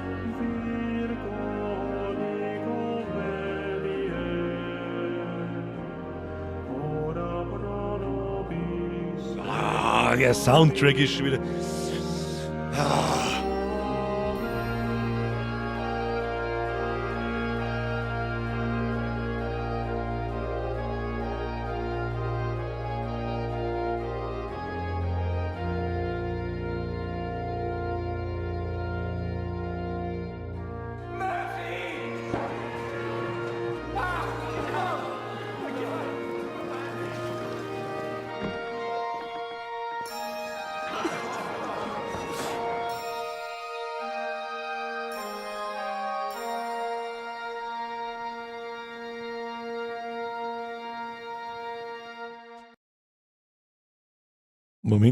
Moment zurückschalten. 11. November 2025, das ist in gute 2,5 Wochen. Mysteria Ecclesiae, ich habe keine Ahnung. Ja, das ist der Kingdom Come Deliverance 2 DLC, auf den ich die ganze Zeit gewartet habe. Ist ein reiner, soweit ich weiß, der einzige und größere, reine Story-DLC. Ich habe mir heute einmal die anderen DLCs von KCD2 geschaut, das mit der Schmiede, mit den Schädel und so Geschichten. Es ist alles so ein... Da haben sie leider Gottes nicht so abgeliefert, was ich in die Bewertungen gelesen habe. Aber den hier werden wir blind spielen. Ich habe versprochen, dass wir irgendeinen DLC spielen, und wenn wir einen spielen, dann spielen wir diesen. Der schaut mich nicht nach irgendeinem Feature, nach irgendeiner Feature-Erweiterung an. Du kriegst den Schädel, wo du dann malen kannst und so ein Blödsinn. Das ist ganz nett, okay, aber das ist für mich kein DLC nicht. Ich will einen Story-DLC, der mir 5 bis 10 Stunden Gameplay gibt, gerne auch mehr. In KCD2 ist uns das auch wieder wurscht. Genauso wie in Chronos. Das werden wir so lange spielen, bis wir damit fertig sind. Egal, ob es gut ist oder nicht. Und das Hauptspiel war das beste Spiel des Jahres. In meinen Augen. Leider Gottes sind auch einige andere gute Spiele gekommen, und ich fürchte so ein bisschen, dass der Hype um KCD2 zu klein war im Vergleich zu Expedition 33, und das wird wahrscheinlich Game of the Year. Sagen wir es, wie es ist. Glaubst du, das ist der letzte DLC wert? Mr. Winter, das glaube ich nicht bloß. Warten Sie mal. The Final Adventure. Steht sogar im Trailer drin, das heißt, es ist sehr wahrscheinlich der letzte DLC und das letzte Abenteuer. Und dann bin ich sehr gespannt, ob der Henry stirbt oder nicht. Das wird eigentlich das Allernarrischste. Mysteria Ecclesiae ist Latein, heißt gleich geheime Versammlung. Aha, der Herr Wybio. Das hast du aber googelt, das weiß keiner so. Ecclesiae ist gleich Kirche, ist Wybio. Aha. Oh, jetzt kommt Latein-Battle. Wehe, der stirbt. Das Problem wäre, wenn der in dem... Der Final Adventure ist schon ein sehr deutlicher Hinweis, dass irgendwas... Mal gucken, aber ich freue mich riesig. Der Trailer ist erst seit gestern online und ich freue mich riesig. Wir haben dann im November auch noch 117. The Final Adventure. Ein KCD2 DLC. Start im November haben wir Ark Raiders, wenn wir einen Stream machen, weil warum nicht? Das kommt übrigens nächsten Donnerstag raus. Ich habe sogar schon überlegt, ob wir das an Halloween spielen. Einfach, weil es einen Riesenhype hat, das Ding. Und ja, Miss Snow 1, Lea ist hier. Du bist Lea! Ja, Kruzifix, geh sofort in dein Profil ein und nenn die Lea. Ich denke mir schon die ganze Zeit, wo kommen die ganzen neuen Weiber eigentlich her? Da Miss Snow und was weiß ich, was alles sehe. Und ich denke mir so, der Frauenanteil ist auf einmal riesengroß geworden. Dabei haben sie alle einen scheiß alias Scheiß drinnen, heißen bloß anders. Können wir uns das merken, Miss Snow 1. Ja, okay. Passt. Lea ist anwesend. Aber was ist ich denn? Die heißt dann Miss Snow. So, ich schmecke mir nicht. Ich nenne mich jetzt in irgendeinem Online-Game, nenne ich mich Fingerbrumsel. Ja, dann wisst ihr es schon, dass ich bin. Wer weiß denn sonst? Und nenne mich Trötensepp. Wo? Birger, wo? You know nothing, Miss Snow. Das Problem ist, ich habe so das Gefühl, Lea ist eine der gebildetsten Miss.Snow_Lea S. Ja, Kruzifix. So besser, so ehrlich sei. Lea. Super, oder? Miss.Snow_Lea groß S. Besser. Aber ohne Leerzeichen. Schwänge, oder? Ich schwöre dir bei Gott, Alter, mir ist dermaßen die Düse gegangen. Die letzten 8 Wochen, weil du nicht so richtig anwesend warst. Ich sag das, was ist, weil ich es gesagt habe, wenn du weg bist, hör ich auf. Da kannst du mir Gift draufnehmen. Oh, Lea ist schon vergeben. Ah ja, gut, stimmt, man kann dann alias auch bloß wieder armieren. Ja, los! Miss Snow, Leas! Ich nenne die halt dann einfach Leas. Sprengeleuchter wieder auf allen Zylindern, ja. V18. Pumpedüse für Untertassen. Gut, geil! Birger, was Eleanor und Heavy Rain nicht auch Apps für den Stream, auch wenn es schon alt ist. Da darf ich die ganze Zeit schon auf Remaster hoffen. Weil Heavy Rain, das hab ich gespielt, aber nie durch. Haben wir das nicht schon mal gespielt? Haben wir das nicht mal angefangen und. Warte mal. Da darf ich auch auf ein Remaster warten, das war's wert. Eleanor, ja. Kann man sich mal anschauen. Wenn einmal ein Loch kommt, warum nicht? Hattest du dir eigentlich mal Dispatch angeguckt? Das ist eine richtig gute Frage, da muss ich schnell noch googeln. Meistens, wenn ihr ein Battle seht, dann. Was ist Dispatch Game? Na, was ist denn das? Was ist denn das?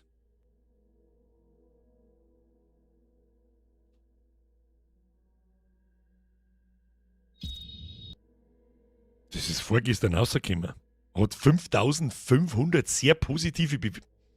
Das ist an mir vorbeigegangen. Was ist das?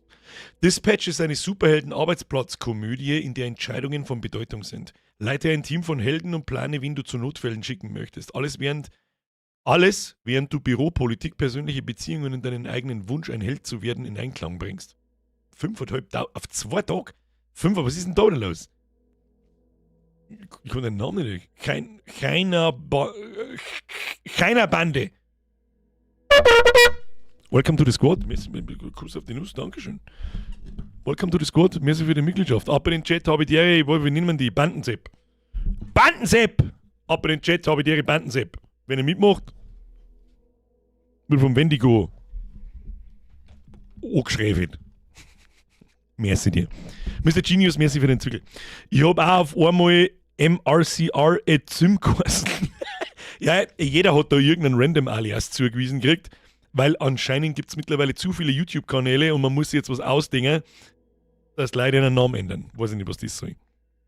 Aber gut. So, Kuss auf die, wir schauen uns einfach mal schnell den Trailer an. Ist an mir vorbeigegangen, habe ich nicht mitgekriegt, sag ich dir, was ist. Wenn 12 hier einen Vorschlag macht, dann schauen wir uns den mal kurz an. Was auch immer das ist. So, Shroud dupes you into a trap where he destroys the Mecha Man suit and puts you in a coma for months. Okay. Artwork Production Value schaut auf alle Fälle schon mal sehr gut aus. Sehr gut sogar.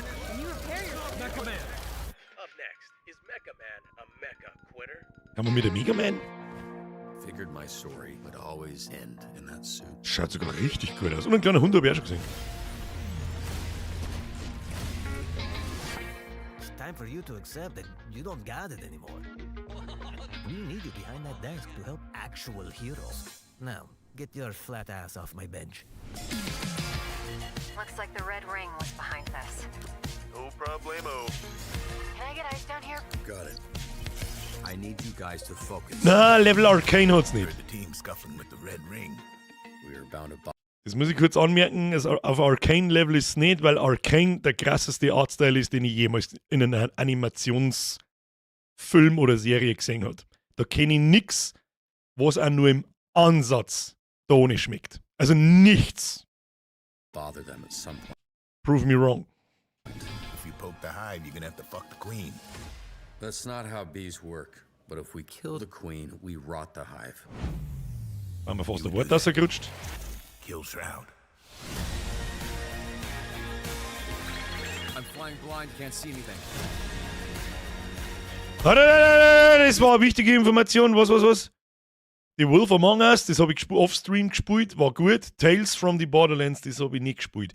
Aber das sind diese Telltale Games, die auch ähnlich so sind wie Until Dawn jetzt zum Beispiel, da wo man nicht recht viel spielt, sondern da rennst du auch bloß umeinander und machst ein paar bestimmte Sachen und triffst Entscheidungen.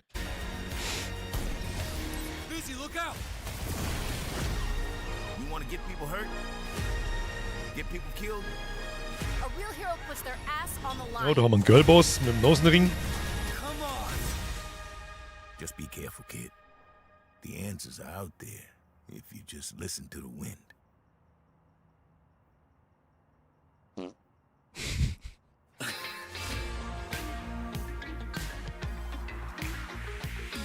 Sagt mal, ist gar nichts da. Das ist einfach an mir vorbeigegangen. Das schaut gar nicht schlecht aus. Ich finde so Superhero-Zeug unglaublich langweilig. Nein, das ist um jeden sei Sache, aber ich finde, zum ehrlich zum Sei, schaut das jetzt da gar nicht schlecht aus. Mir erinnert der Artstyle ein bisschen an DC-Serie, Amazon, gelb-blauer Typ, Omega Man, Invincible. Danke, Birger. Wölfchen, schreibt einer mit Invincible. Danke, Wölfchen. Erinnert mich der Artstyle so ein bisschen und wie die Superhelden und so weiter ausschauen. Invincible auf Amazon übrigens ultra empfehlenswert und unbedingt die ganze erste Staffel anschauen. Unbedingt. Ich habe lange den Fehler gemacht, ich habe mir die ersten 2 Folgen angeschaut und habe mir gedacht so, ja, ist ganz okay, aber warum du die ganze Welt jetzt ausrast und bloß auf Invincible redet, keine Ahnung. Ganze Staffel anschauen. Unbedingt. Ganz furchtbar wichtig. Peacemaker ist auch eine gute DC, hat mir der Chris auch schon empfohlen, aber ich will mit diesem blödelhaften Scheiß nicht warm. Ich weiß nicht warum. Telltale plus Invincible, ich bin hängen geblieben. Ist das, ja, okay, kann ich verstehen. Sag ich dir, was ist? Das packe ich auf meine Wunschliste und das könnte passieren, dass wir uns das relativ bald anschauen. So hat das Playtime. Wenn es wieder eine utopische Playtime von 25 Stunden oder so hat, dann wird es vielleicht eng.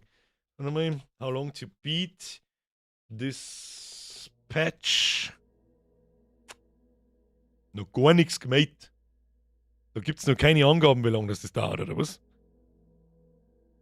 Ratings hat es extrem gute.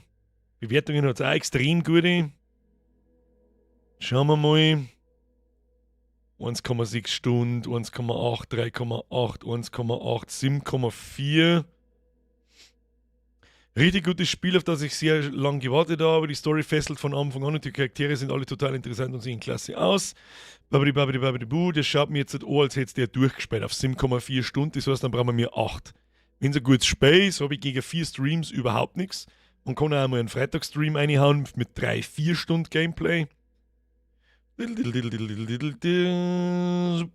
Kein Recht gewachsener Mist. Weiter so die 20 Euro jeden Cent wert. Ich kann die nächsten Episoden. Ach, das ist Episoden aufgebaut.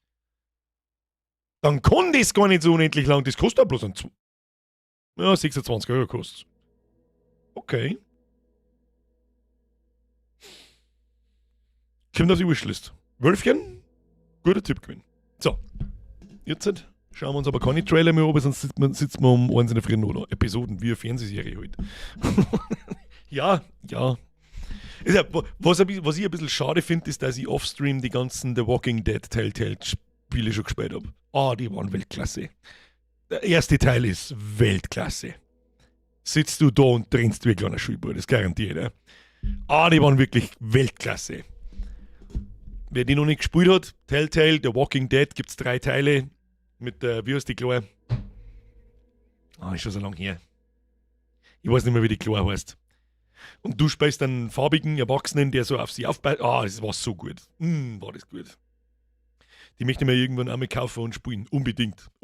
Die haben Weltklasse. Teil 2 und Teil 3 haben auch noch Weltklasse gut, aber der erste ist ganz speziell gut. Honey! Merci für den Zwiegel. Habe ich dir, jetzt bin ich auch da nach der Spätschicht. Zeit ist geworden. Konsti! Merci für den Abo. Wie, du bist die ganze Zeit da und schreibst da was rein und hast du nicht abonniert. Was ist denn da eigentlich los? Was ist denn da los gewesen, Konsti? Wo bist du denn? Habt ihr 28 Tage schon? Was hat er geschrieben? Hast du schon mal Lula gespielt? Nein, kenne ich gar nicht. Also ich kenn Lola, kenne ich. Hat das Lola geheißen? Wet, the Sexy Empire? Lula? Nein, Lula kenne ich nicht. So, jetzt. Clementine hat's geheißen. Dankeschön, Mr. MPPP87. Konsti, Sri. Ja, das war mir Zeit geworden, das Abo. Hast du Glocken auch geschaut? Hast du die Glocke auch geschaut? Ist die auf alles? Nicht bloß auf aktiviert, sondern nicht auf Ja, nicht auf aktiviert, sondern auf alles. Das ist wichtig. Nachschauen. Alle anderen übrigens auch. Clementine und er hat Lee geheißen, richtig. Ich habe jetzt heute noch der Descent Part 1, Monster Summer und Silent Hill geschaut. Bei letzterem die Zerpimmelung in der Kirche mit dem Stacheldraht war wirklich extrem. Mehr sage ich nicht. Leisure Suite Larry ist noch offen, Birgit. Das stimmt. Das stimmt. Freier schreibt, ich habe auf Dislike gedrückt. Passt das auch? Freier, alter Fotzen, du Mongo. Passt das? Ihr seid so behindert. Ich liebe euch, ich hasse euch. So schaut's aus. So, Freunde der Sonne. Das war Until Dawn. Wieder mal ein Spiel fertig gespielt. Fühlt sich gut an. Nächste Woche! Was gibt's nächste Woche? Das ist eigentlich das Einzige. Vielleicht unterhalten wir uns da am Sonntag im Discord einmal kurz. Ich weiß nicht, was wir an Halloween tun sollten. Eigentlich mehr hätte ich gerne Ark Raiders spielen. Einfach weil es außerkommt frisch und glaube ich wirklich ein saugutes Spiel ist. Felix, Schluss jetzt! Bin jetzt da hier und schau mal Invincible. Gute Nacht. Ich wünsche dir viel Spaß. Aber Problem wird sein, du schaffst halt bloß noch 3, 4 Folgen, dann schlafst du ein und dann schaust nicht weiter. Unbedingt, ich wiederhole, die ganze Staffel anschauen. Unbedingt. Bei dir war bestimmt Ready or Not lustig. Also Ready or Not habe ich auch schon lange auf der Liste. Was ist Ark Raiders für ein Genre? Simato, bitte sag mir, dass du das Genre jetzt nicht absichtlich so geschrieben hast und weißt, was Genre ist. Genre. Ja, Absicht, Gott sei Dank. Gott sei Dank. Ark Raiders ist ein Extraction-Shooter. Third Person, ganz wichtig, außer im Sniper-Rifle.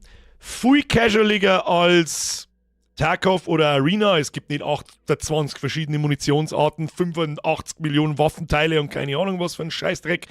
Es gibt leichte, mittlere, schwere Munition und dann gibt es halt natürlich Loot, den du finden kannst in Form von, ich sage jetzt mal, Schrott. Den Schrott kann man dann disenchanten, also auseinandercraften und dann in Metallteile und keine Ahnung was zlängen. Und dann kannst du deine Werkbank leveln und dann kannst du da Munition craften und Schildbooster craften und Waffen craften und Waffenteile craften und was weiß ich was alles. Und ich hätte es jetzt einmal noch nicht einmal sonderlich spektakulär, muss ich ganz ehrlich sagen. Was ich aber ziemlich geil finde, ist, lass mir einfach mal einen Trailer laufen, dann könnt ihr euch auch optisch was drunter vorstellen, weil der Artstyle von dem Ding gefällt mir unfassbar gut. Frag mich bitte nicht, warum. Ich kann es nicht beschreiben, aber es schaut so gut aus und es fühlt sich so gut an. Da war letztes Wochenende, von Freitag bis Sonntag der Server Slam. Da hat jeder kostenlos testen können und da habe ich ein paar Stunden reingespielt. Nicht unendlich viel, aber das, was ich gespielt habe, hat mir Spaß gemacht. Müssen wir doch noch einen Trailer anschauen, Leute. Das hilft nicht. Das kommt noch nie. Ich darf halt das gerne an Halloween spielen. Ich weiß nicht warum. Ich weiß nicht warum. Los geht's.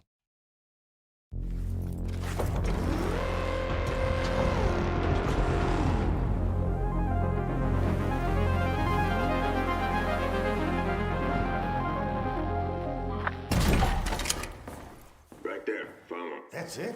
Yep, Apollo-based popcorn. Und das schaut halt auch so aus. In-game. Und What? Why? I think it's for the kids, you know. Gummienten habe ich auch schon ein paar gefunden. For them, deals for me. Let's go. Und das sind Wichser. Oh no, no, no, nicht mit der Muse. Hör halt auf! Das ist Pulp Fiction Muse. Du kannst es nicht mit nah. I got this. Ja, das kann ich wieder nicht jetzt sagen, oder was? Warte mal, ich mal verifizieren. Warte. Psst. Diese Mistviecher. Come on, clock's ticking. This is our way out.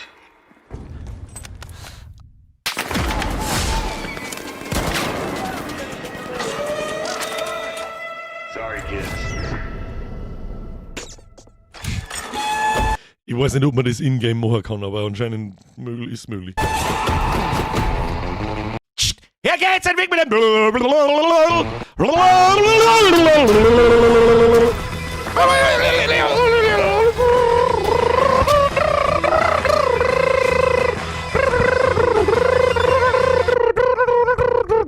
So, muss gelingen. Damit ihr mal grob einen Eindruck habt, wie es überhaupt ausschaut. So, passt. Und was ist die Besonderheit? Eigentlich ist nichts die Besonderheit. Eine krasse Besonderheit hat's, wovon die meisten aber wahrscheinlich nichts wissen. Also du kannst das Koop spielen, maximal zu dritt, kannst es aber auch solo spielen. Ich werde jedes Mal sterben, das sage ich dir gleich schon, wie es ist. Snooze Benny, der Big Bear, die schafft gerade leider nicht oft wegen persönlichen Verpflichtungen, kommt davon, wenn man meint, dass man sich eine Freundin holt. Aber ich war jetzt da. Ich bin gerade unter dem G. Aber widme die deiner halten.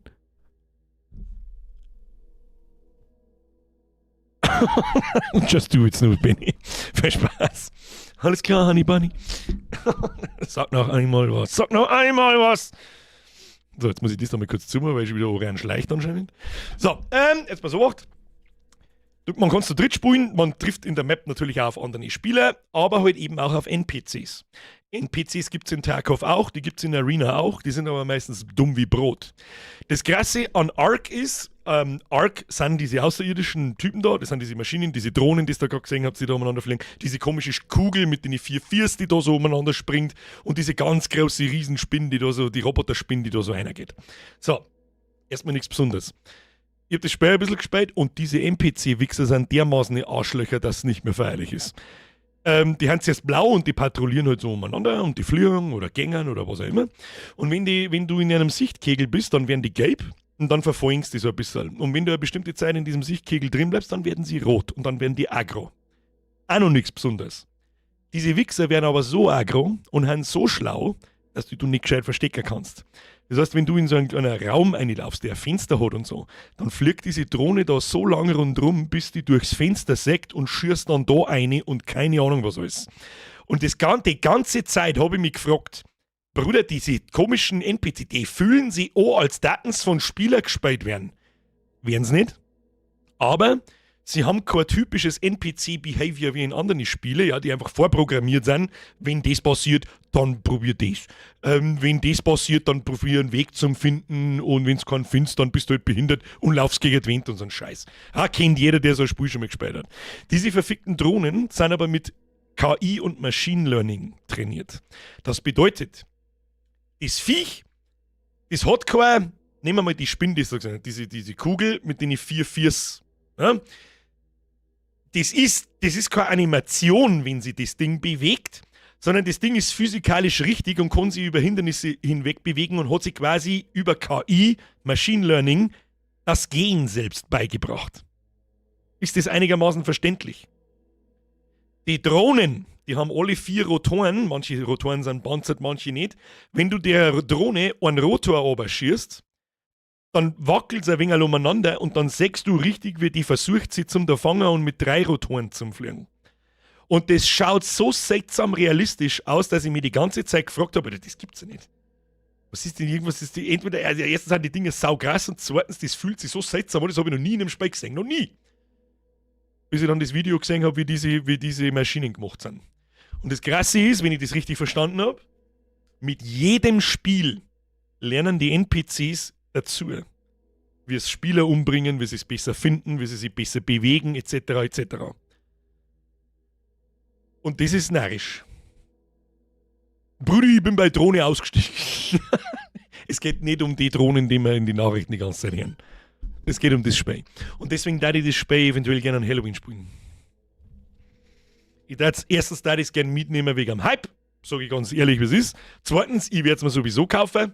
Drittens, war eigentlich ganz cool, wenn wir an dem Freitagabend einfach ein paar Runden vielleicht solo machen. Ich krieg sowieso nur aufs Maul, ich stirb sowieso immer. Ich habe keine Ahnung, ich bin einfach zu fett geworden und zu alt geworden für Shooter. Im Battlefield sehe ich auch kein Land nicht. Sage ich dir freiwillig, was ist. Da gehe ich in keinem Spiel mehr mit einer positiven KD außer ich spiele einen Sniper.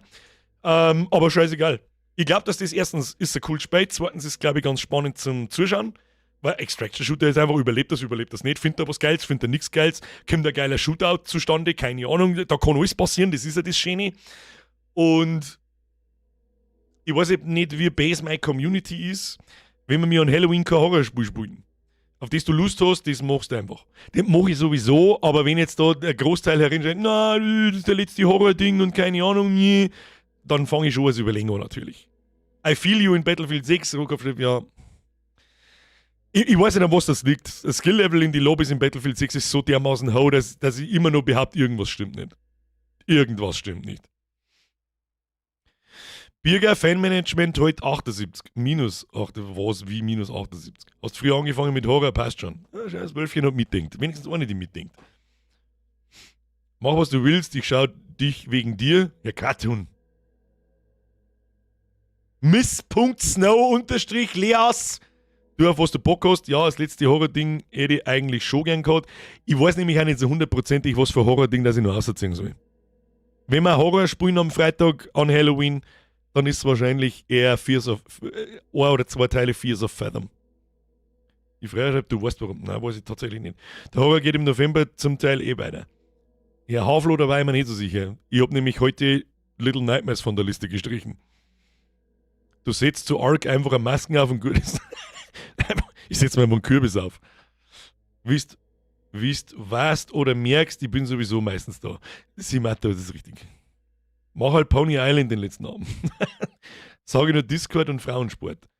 Ich konnte die Frage, ich stehe ja heiß kalt da herin, da habe ich schon oft aufs Maul gekriegt. Da habe ich ja im Real Life schon aufs Maul gekriegt. Verbal. Klangwarm bin ich noch nicht. Aber alle anwesenden Frauen waren richtig krass getriggert. Und jetzt chillt sie mir ein Gnirschirm und kommt sie mir wieder oben, hat reingeholfen. Hast du eigentlich jemals Cry of 4 gespielt? Ja, vor 100 Jahren. So, jetzt geht's los. So, hey, damit wir als Sexistenbürger heute aufhören können, was macht?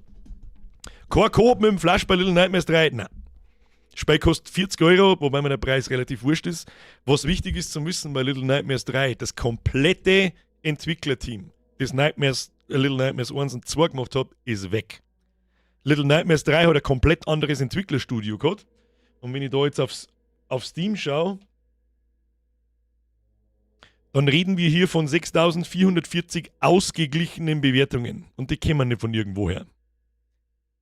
Eventuell spielen wir es schon, aber nicht sofort jetzt. Ist das in Ordnung? Und das alte Entwicklerteam, das hat sich ja losgelöst und die machen Reanimal. Und das kommt 2026 und ist sowas wie Little Nightmares, aber wahrscheinlich eher das Gute. Genau. Der C2 Ashman schreibt, die Originalentwickler machen Reanimal. Kann man sich auch schon auf Steam schauen und schaut auch richtig gut aus. Schön finster und so wie eben Little Nightmares 1 und 2. So, wo waren wir? Sport, in dem Frauen besser sind als Männer. Kevin. Stimmt, wir wollen mit dem Sexistenbürger weitermachen. Ich kriege immer einen Stress. Und zwar, wenn ich die folgende Frage stelle. Nenn mir eine Sportart, in der die beste Frau den besten Mo schlägt. Wo ist Popcorn? Los geht's. Und ich meine die Frage ernst. Ja? Ich mag jetzt keinen Behinderten-Scheiß hören wie Kevin oder irgend so eine Behinderung, sondern nenn mir eine. Eine. Curling, glaube ich dir nicht. Darts, glaube ich dir auch nicht. Oder abspülen zum Beispiel oder kochen oder irgend so eine Behinderung. Ich meine, es ist eine ernste Frage und da gibt es Leute, die werden richtig lästig. Die werden richtig lästig. Also richtig, richtig lästig. Und ich sitze da irgendwie so da, Alter, ich stelle bloß eine Frage. Chill mal die Kniescheibe. Du wirst keine Sportart finden, ist einfach so. Reiten? War ich mir auch nicht so sicher. Reiten ist körperlich, glaube ich, ziemlich anstrengend. Ballett ist keine Sportart. Ist Ballett Sport? Ist eher Tanzen. Schach. Sag mal eine weibliche Schachspielerin, Alter. Turnen? Leichtathletik? Nein.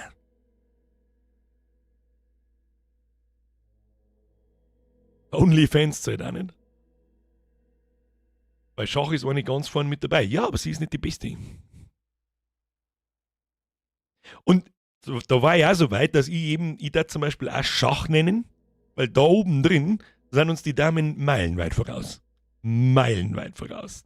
Unter anderem darum leben Frauen länger. Ja, und zwar meilenweit voraus. Aber alles, was körperlicher Sport ist, das kannst du vergessen. Kannst du vergessen. Dressurreiten, Schach und Bogenschießen. Glaube ich nicht. Schach. Gibt's eine Weltrangliste Schach? Weltrangliste Schach. Nein, nicht Schacht. Weißt du was, da fragen wir jetzt einen ChatGPT. Nenne mir die Top 10 der besten Schachspieler der Welt. Mische dabei Damen und Herren gemeinsam.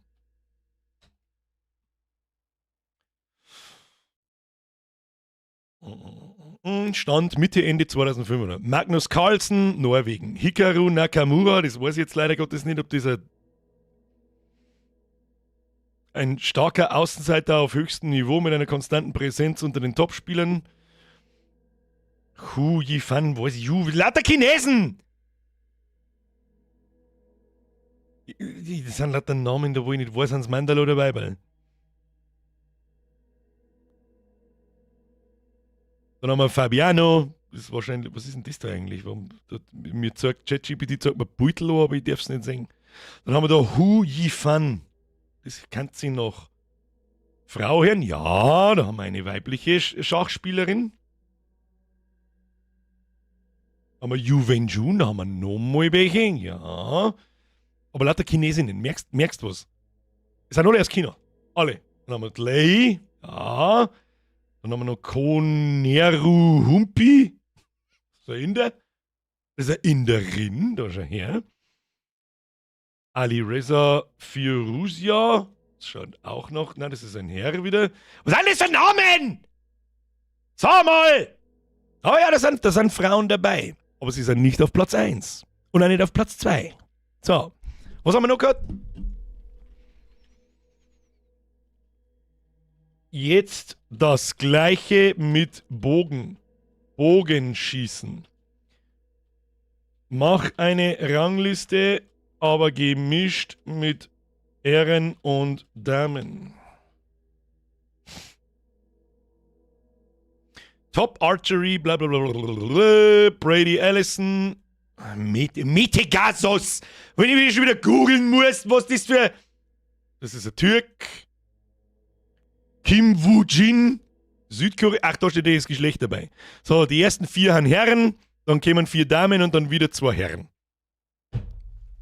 Ja, auch nicht. Was haben wir noch?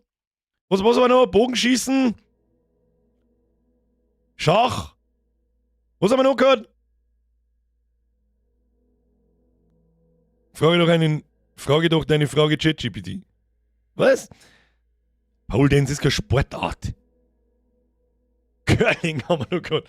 Jetzt das gleiche mit Curling. Dressurreiten haben wir noch gehört. Das probieren wir mal aus. Geschlechter-Teameinordnung, Rang 1 Herren, Rang 2 Damen. Rang 3 Herren, Rang 4 Damen. Rang 5 Herren, Rang 6 Damen. Rang 7 Herren, Damen, Herren, Damen. Da stimmt da auch irgendwas nicht. Ob der ChatGPT-Mann das richtig macht, man kann es halt auch nicht richtig vergleichen, weil nirgendwo Damen gegen Herren spielen. Das ist halt nur das Nächste. Naja. Eiskunstlauf. Da hätte ich mich, glaube ich, ganz furchtbar, weiß ich nicht, Golf. Sag mal, eine weibliche Golfspielerin, oder? Jeder der Hörer kennt den Tiger Woods. Jeder. Jeder hat den Namen schon mal gehört. Jeder. Sag mal, eine weibliche Golfspielerin, deren Name der Hörerin gerade 5% kennen. 5.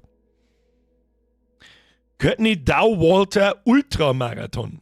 Die läuft den schneller wie irgendein Nigerianer. Das glaube ich nicht. Eiskunstlauf ist halt subjektiv, Pole Dance ist sau anstrengend. Ja, ist er. Also, das habe ich ja nicht abgeschrieben. Dass Pole Dance nicht ultra anstrengend ist, natürlich. Und auch gerade deswegen sage ich, wenn sie da ein Mo nicht von seinen Freunden als stock schwul bezeichnen lassen müssen, wenn er das tut, bin ich mir sicher, dass er jetzt Weiberlein fertig macht. Wenn es da einen Wettkampf geben wird. Eiskunstlauf ist halt subjektiv. Es ist also schwer, weil nirgendwo Männer mit. Es kommt doch jetzt dann so ein olympisches Ding. Nicht Olympia natürlich, aber diese super olympischen Spiele oder Wettkämpfe, wo man so viel dopen darf, wie es geht. Dann habe ich eine Idee. Kann man nicht auch eine Liga machen, wo einfach jede Sportart Mann gegen Frau, egal, free for all, austragen wird? Damit wir diese Frage endlich mal auf den Grund gehen könnten? Ja? Woke Olympia? Nein, das ist mit Sicherheit nicht. Birger, bei dir bricht die Stange. Ja, und? Ich häng mich auch nicht ohne. Synchronschwimmer. Da haben sie wahrscheinlich besser, das stimmt. Hab ich auch schon mal ins Spiel gebracht. Das war bei mir das erste Jahr, wo ich komme, Synchronschwimmen. Also ist die Damenschaft besser wie mir? Ja, weil es kein Mo nicht macht. Und beim Boxen gibt es dann Tote. Ja, das muss ja jetzt Weiberleut halt selber wissen. Das war letztes Jahr im Juni auch kein Problem in Olympia, dass ein Mo ein Weiberleut vertrischt und dafür eine Goldmedaille kassiert. Das war auch kein Problem. Die ganze Welt, die normal denkende Welt hat gesagt, tja, wenn da keiner schaut, dass da ein Mo Weiberleut verprügelt, dann passiert genau das, was passiert. Die fängt eine Profiboxerin von der anderen, Boxerin, und gibt auf. Ja, genau. Mei, bin ich da hochgemalt worden. Ja, leck mich am Sack, bin ich da hochgemalt worden. Und ein halbes Jahr später wird ihr die Goldmedaille aberkannt, weil es ein Mann ist. Dumm, scheiße. Wo sind die ganzen Ultralinken Vollspasten? Wo sind sie denn? Wo? Alle auf einmal vor einer Sekunde auf die anderen haben sie das Maul gehalten. Oh, dumm. Quack. So ist, was ich gehört habe. Ja. Der Zuckersup beschreibt Volleyball und im Schwimmer. Du glaubst, also im Schwimmer ist wirklich die einzige Sportart, in der ich mich zumindest einigermaßen auskennt habe und einigermaßen auch selber tätig war. Und du wirst wohl nicht glauben, dass nur im Ansatz eine Frau mit einem Mo beim Schwimmen mithalten kann. Bist du besoffen? Da feit's um was weiß ich, wie weit das da feit. Einfach mal all die Videos von Phelps so schauen. Einfach mal alte Videos von einem Herrn Phelps so schauen, was ein absolutes, das ist der Michael Jordans des Schwimmsports. Der schaut aus wie ein verficktes Dreieck, der Typ. Ich glaube, dass der Herr Phelps heute noch, wie alt ist denn der Phelps mittlerweile? Der war so krass, Alter. Was die Hauptzunge aus. Phelps. Michael Phelps, amerikanischer Schwimmer, der ist bloß, der ist ein Jahr älter wie ich. So wie der ausschaut, Alter, ist absolut insane. Das ist ähnlich so wie beim Usain Bolt. Pass auf. Ist da irgendwas, was kann man so geht? Nö. Ja. Gibt's da irgendwie, wie soll ich sagen, der hat, wie bei einem Usain Bolt, ich glaube, bei dem sind auch so, irgendwie die Schienbeine ungewöhnlich länger oder die Oberschenkel oder irgendwas ist bei dem, das den so unfassbar schnell macht und so unfassbar krass, viel schneller wie alle anderen. Und beim Phelps ist es ähnlich, denn sein Körperbau ist so abstrus, dass du einen Vogel kriegst. Herr Zuckersuper, ich hab's schon gelesen, ist schon gut. Drahtig, der ist nicht bloß drahtig, der hat überdurchschnittlich lange Arme, überdurchschnittlich lange Haxen und so weiter und ist eine verfickte Maschine. Er ist eine Maschine. Er ist nicht der Schönste auf dem Planeten, aber er ist der Schnellste. So. Gut gebaut, ja, als Ranglisten Nummer 1 im Schwimmen, was weiß ich, wie lang, schaut man heute so aus, das ist ja klar. So, Hydrodynamik-Nachteil bei weiblichen Mitgliedern. Ja, auch. Ja, ist so. Und du wirst halt nochmal. Du kannst als Frau trainieren, was du willst. Du hast keine Chance. Und das meine ich nicht bes, null. Es ist halt so. Überhaupt nicht einmal im Ansatz. Schmeckt irgendein Weiberleid da ohne. Nicht einmal im Ansatz die beste der Welt. Schmeckt da auch nur ohne, was er vor 20 Jahren gemacht hat.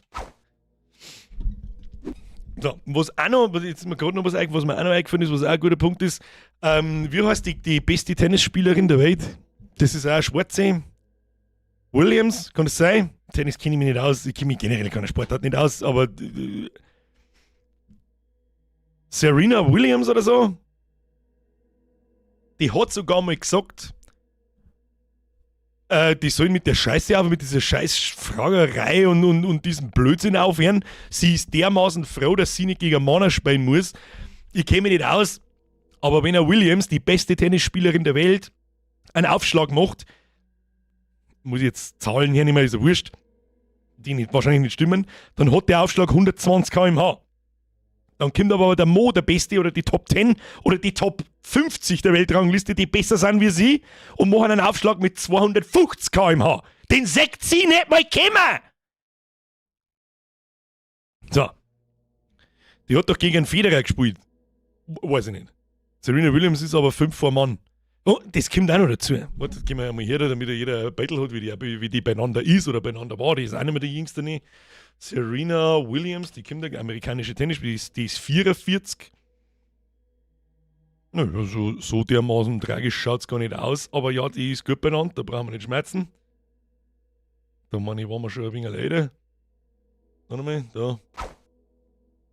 Dann brauchst du bloß einmal ihre Oberarm anschauen. Ne? Warte, der schluckt die. Der schluckt natürlich den 0815-Penner, so einen wie mich, oder 3/4 oder mehr wie 3/4, 90% von da herin. Die gibt da sauber nicht umdrehen, dann liegst du am Boden. Da willst du halt hin. Um das geht es aber auch nicht. Sondern es geht darum, würde diese Frau gegen einen Federer oder gegen einen Nadal gewinnen, wenn er wirklich 100% gibt. Das ist halt auch wichtig. Ja, der muss ignorieren, dass das eine Frau ist. Der haut derer einen Aufschlag um, den sagt sie nicht mal kommen. Die sagt den Ton, sprichwörtlich, die sagt den Ton des Aufschlags, kurz, und dann ist der Ball fort. Und das sagt sie halt auch selber. Das ist halt einfach, was ich damit sagen möchte. Sie sagt selber, dass sie keine Chance nicht hat. Und das ist ganz normal, das ist auch nicht schlimm. Darum gibt es getrennte Sportarten, hier Männer, hier Frauen. Fertig. So. Und jetzt ist Avi. Was haben wir jetzt eine Stunde gelabert, Alter? Keine Ahnung. Freunde der Sonne, vielen Dank fürs Zuschauen. Jetzt gehen wir ins Wochenende. Wir sehen uns am Sonntag um 8 Uhr mit der Discord-Ankündigung. Wer da noch nicht drin ist, da unten ist der Link. Kuss auf die Nuss, danke fürs Zuschauen. Ich hoffe, alle sind noch da. Ich hoffe, ich habe keinen übersehen. Stellt euch die Frage einfach ChatGPT. Der Matthew ist auch noch da. Wir besuchen sitzen ja schon. Ich habe aufgelacht. Nein, der Ruhe jetzt, nicht mehr einer donaten. Kuss auf die Nuss, danke schön, danke für die ganzen Donations. Danke für die neuen Mitgliedschaften, da waren halt auch 2 dabei, Money. Danke für die ganzen Resubs, Kuss auf die Nuss. Triple F für die Moderatoren, die sich sogar am Freitag da einer sitzen und sich die Gaudi anschauen. Und auch deren Wölfchen, danke für den guten Vorschlag. Dispatch können wir uns auf alle Fälle irgendwann einmal anschauen. Ich hoffe, da wird kein Most draus. Schauen wir mal. Und dann würde ich sagen, sehen wir uns am Montag mit Blasphemia, am Mittwoch mit Graveyard Shift. Und was wir nächsten Freitag dann denn, das weiß ich noch nicht. Aber ich glaube Ark. Ich glaube, dass ich Ark spielen will. Dafür kann man vielleicht irgendwann im Oktober anmonten anfangen. Das ist das Horrorspiel, das wir uns am Mittwoch einen Trailer noch angeschaut haben. Schauen wir mal.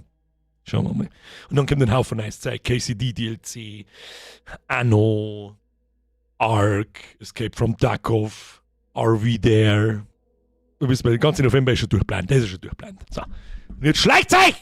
Ich wünsche euch ins Wochenende. Schlafen Sie gut, hauen Sie rein. Habe! So. Matthew, ihr habt ihn schon noch gelesen, ihr habt's gut dabei. Ich wünsche euch noch viel Spaß. Haben Sie viel Spaß, ich schleiche mir jetzt davon. Ich habe nicht irgendwo da springen, kriegt der Hauball fürs Foto. Wunderschön. Und jetzt